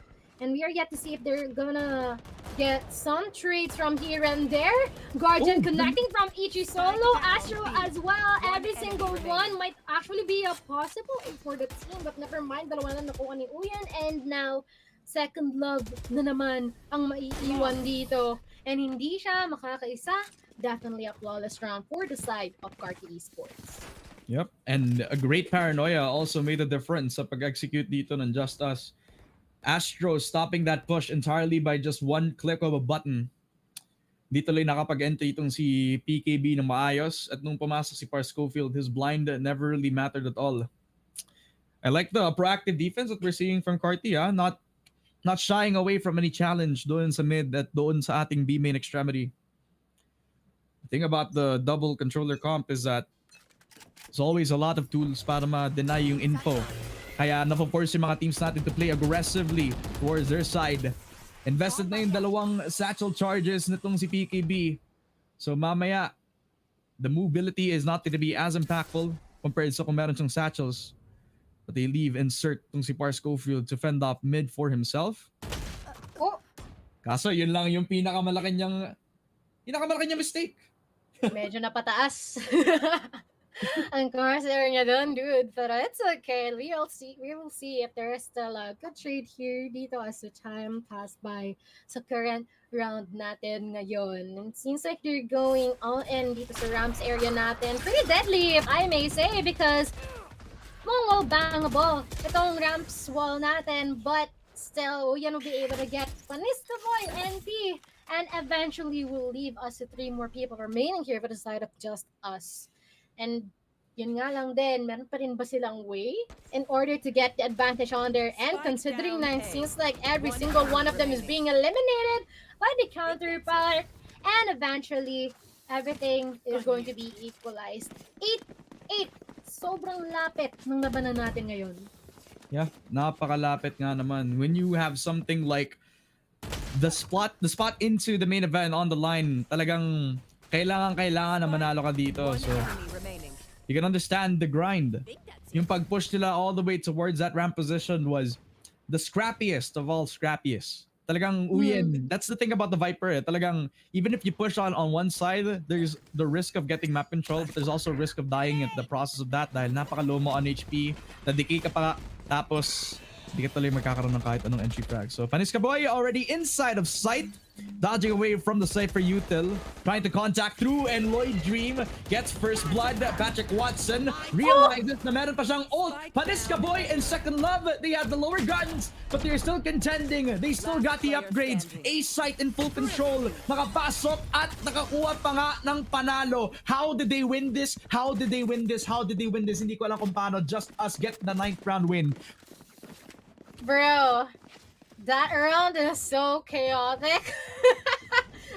But it is well managed by the side of just us, because I feel like there's been tons of issues here kung paano nila in-address dito. I feel like there's been a struggle here from Gabo, like seeing 2 people here. I feel like the spray did not entirely connect to both of them. Meron na siya isang napitasan, and even Patrick Watson at the A site, kung di siya masyado nakakuha ng magandang leverage or angulo dito, considering na ang dae din niya nakikita. It's all about the utilities then being thrown. Speaking of utilities, ultimate gonna be popped in here by Patrick Watson in hopes of finding someone, pero yun nga lang, mukhang siyang mapipitas ni Uyan dito. Advantage of the side of Predator Esports, and we're yet to see if they will be able to come as a spike and put the spike down. By Dream, sinasolo ang tatlo, meron siyang mapipitas sa dalawa though. So Gabo, a 2v2, and there's still some ample time for them to plan how they can for the retake. Ang kanilang magiging hope is that they don't peek into heaven. They can still try to sandwich them down. Napakataas ng chip na to. Hindi tuloy nakuha kahit sinong raise. They got another, and PKB will shut down the door. Gabo and Astro could do nothing but watch as the 2 duelists from Just Us are able to make their presence known sa loob ng A-site. At kung napapansin mo, back-to-back A rushes ang nakikita natin from Just Us. No hesitation at all to contest against Gabo and his utility. Although he has been switching it all up, wala eh. Talagang wala silang pakialam sa Cypher Util, sa Tripwires na lalabas niya dito, dahil alam nila that Gabo has always placed himself on that heaven position because he always plays for the retake. At kung hindi retake, heaven defense yung meron. And that's also the beauty of having a Clove on your side. I mean, as much as possible, wala pa tayo masyado nakikitang teams dito on the local scene na gumagamit ng Clove ng rampantly or visibly so far. I feel like sila pa lang ata. But it feels like it's working on their favor at the current time. I mean, it's still a pretty close match. Kayang-kaya mabawi yan ng Predator Esports kung gugustuhin man nila at kung magkakaroon tayo ng magandang timing on their end. But it seems like it's benefiting them well, most especially that they're on the attacking side. But now they're trying to move their way onto A side, pushing forward tons of free fires, but not entirely connecting onto anyone except for Gabo. A pistol kill onto their raise, and most especially giving the site away in preparation for a possible retake, though still going to be a possible difficult time for them. Lalong-lalo na apat na lang sila. So it's already up to them kung meron nga ba silang mababawi dito. Parscofield. Ooh, almost had a chance. They've actually gotten me killed dun kay Astro. Patrick Watson! Ooh, he was blinded! Kaya hindi tuloy nagamit yung dismiss. Wala siyang madidismissan. Namatay ang Reyna. So that is the gold cover for Carti Esports. They push on. Psycho gets a 3K from the back of the site. And falling down on second love, but he falls to the ground. Oh my goodness, this guy is on one so far. But Carti Esports, again, the numbers were just impeccable for them. Hindi tuloy nagawa ng kahit anong paraan yung naging 3K in hand. And while they had the numbers advantage, man, I mean, they ran away with it. So far, so good for their progress. 9-10 to catch up against Just Us. Dude, they've been stinged so hard by Psycho. I mean, he really deserves credit on that one. It's just unfortunate that still came down on the side of Carti Esports getting the round for themselves, but still, meron pa silang time, meron pa silang resources para ma-equalize itong natin for the side of Carti Esports, considering na so far nagiging maganda ang pag-handle nila dito and the adjustment so far on the defense, but medyo mataas or medyo intense yung nagiging atmosphere natin here at the tower and ramps area as we are waiting kung sino ang unang sisilip at kung sino ang unang babaril. As they secure tons of information onto this one, isa tamang zipline lang, tamang grappling lang, but now the Seekers are already activated. Uyen going big on this one, securing a couple positive people. Yun nga lang, immediate trade here from the rest of the members of Just Us. Every single one been able to secure as Second Love deals the final blow, and this is one more round away from match point. My goodness, the rounds are getting scrappier and scrappier as time goes by. Pero Uyen, calm and collectively just gets two very quick kills pagkatapos na tumaas dun sa rope. That's just the thing about Valorant, talagang yung timing talaga. It's either a blessing for you or a curse for another team. At para kay Uyen, that was a blessing. That was a God-given gift to him to get 2 kills talaga dun. Dahil nakatingin sila all the way towards that CT position as he comes up from that rope position. My oh my. Napakalapit ng laban natin mga kaibigan. Exchanging blows ang parehong Carti Esports and Just Us. It's just that. The 2-round lead for Just Us, especially from the talent that they've had so far on readjusting the rounds. And Second Love being an anomaly of sorts para dito sa side na to, talagang nahihirapan tuloy. Kahit wala silang sentinel, napapansin mo sa kada retake nila, talagang hindi sila makakapasok dahil sa util dump at saka sa dinarami-raming smokes na nilalabas ni Lloyd Dream. Not only the smokes, like tons of blinds as well from Psycho and Second Love. I mean, most of the smokes, not gonna lie, they're using it once na they decided to entry a site. Pinapang-spray na lang Pero, nila. yeah, meron din silang mga nire-reserve for post-plan situations from time to time. Just that, napakaganda ng kanilang skill utilization as much as possible here for the side of Just Us. And I find it really interesting and fascinating na they even pull out this timeout heading onto one more round dito sa match point natin. Yun nga lang nga mo kung mamamataan itong Omen natin after the backside. Wala pa to! Ito si Patrick Watson, but it seems like this is going to be another advantageous round for the side of Just Us, but let's not cut it short as 2 more people remains living. Still a lifeline available for them, pero mukhang meron mababalian sa kabilang banda at si Gabo lang naman yon as Uyen. Siya na lang may iwan na 1v2 at makakakita siya ng dalawa. And just like that, Lloyd Dream would be able to take him out. And wala silang in-exhaust na ultimate doon, Ramon. Ang dahil na ng ultimates. Pa nila gamitin to for the next coming rounds. They have at least 3 chances before makapush into overtime. Just Us. Napaka-healthy. Pwede din lang bigyan ng ultimate tong si Paniska Boy kapag meron silang B-main orb at mukhang yun na nga ang irarush nila dito. Walang magiging kwenta yung one-way ni Astro if walang supportive utility. Kaya nandito si Ichi Solo. One-way up and ready dun sa B-main. And again, there's not much of a contest doon sa may B-main position unless you count that smoke down, but they're just gonna spray through it. And Ichi Solo is already down to 75 kaya at this point, he has to be careful kasi siya yung magiging supportive utility para sa team na to. If he's down, then wala silang flash except for that paranoia, which again is an important tool para sa kanila. Slow crawl back ang Just Us, balik doon sa may T-spawn. Mukhang si Gabo ay matetest. Mukhang si Gabo na lang yung last hope if matalo yung duels dito, especially with how slow they crawl up with that contact play. Party Esports will be tested this time. Tested and will be forced to walk down the plank because this is the last chance that they could ever get. But ito na nga, buhos kung buhos yung mga utilities na meron dito from the side of Just Us, the Seekers, the Showstopper, lahat na. But still, it seems like they will be able to get some frags here. From the side of Party Esports hanggang sa isa na lang ang matira. Ichi Solo, the last man standing, would be meeting his demise as our members here from the side of Just Us secures this match. Everyone, this is your first team coming into the next stage of the Predator Esports Circuit, Just Us.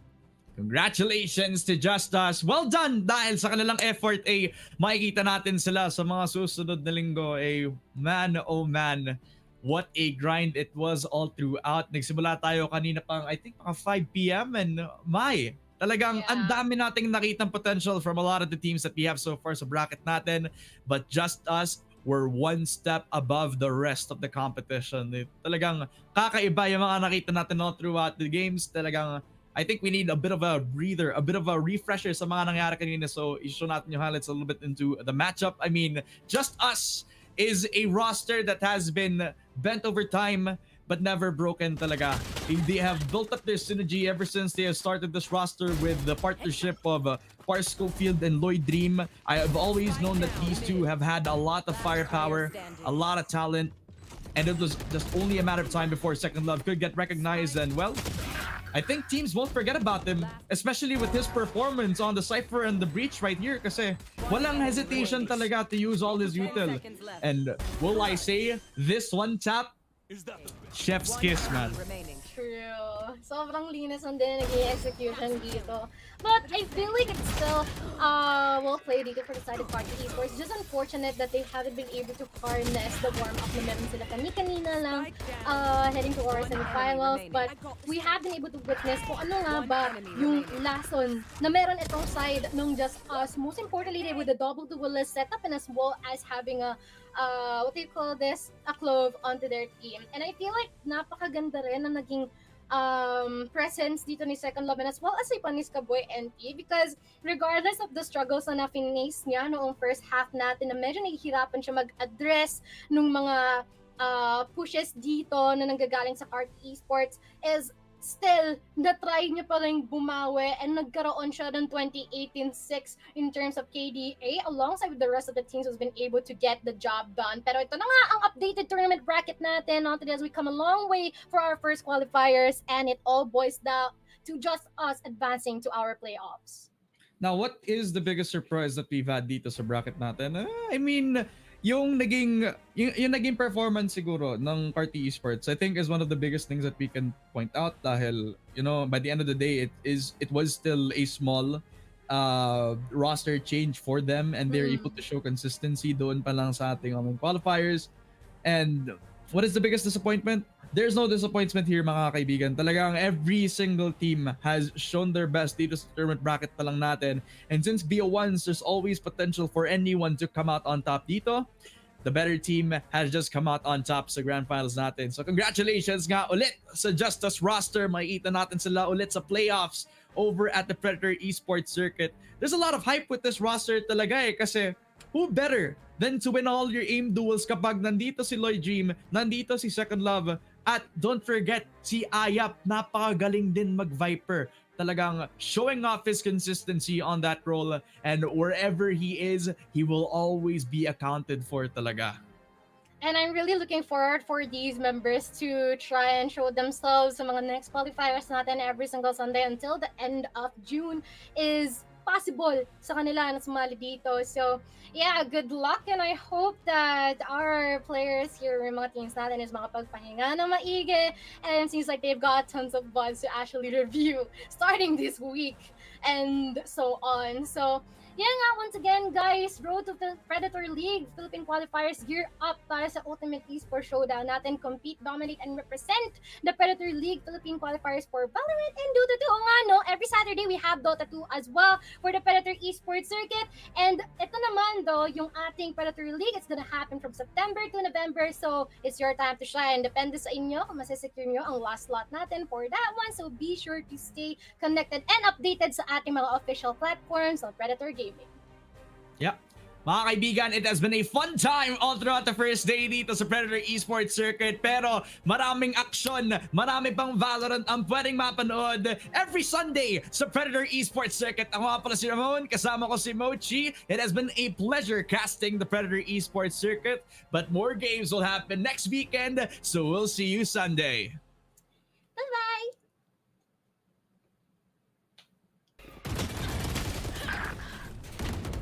Spike down B. One enemy remaining.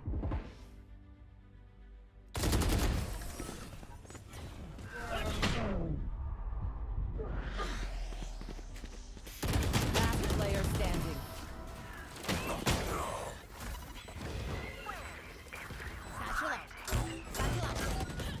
Last player standing. I've got your trail. Spike down. Last player standing. Flawless. Spike down.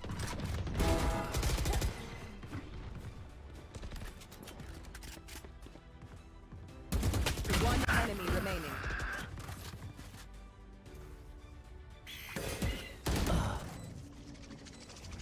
One enemy remaining. Wait for me.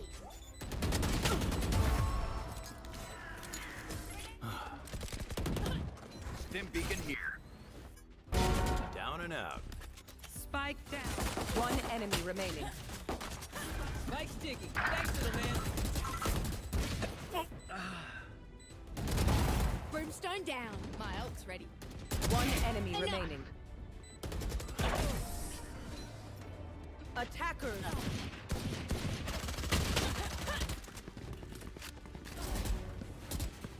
Spike down mid. Last player standing. Spike. Last enemy remaining.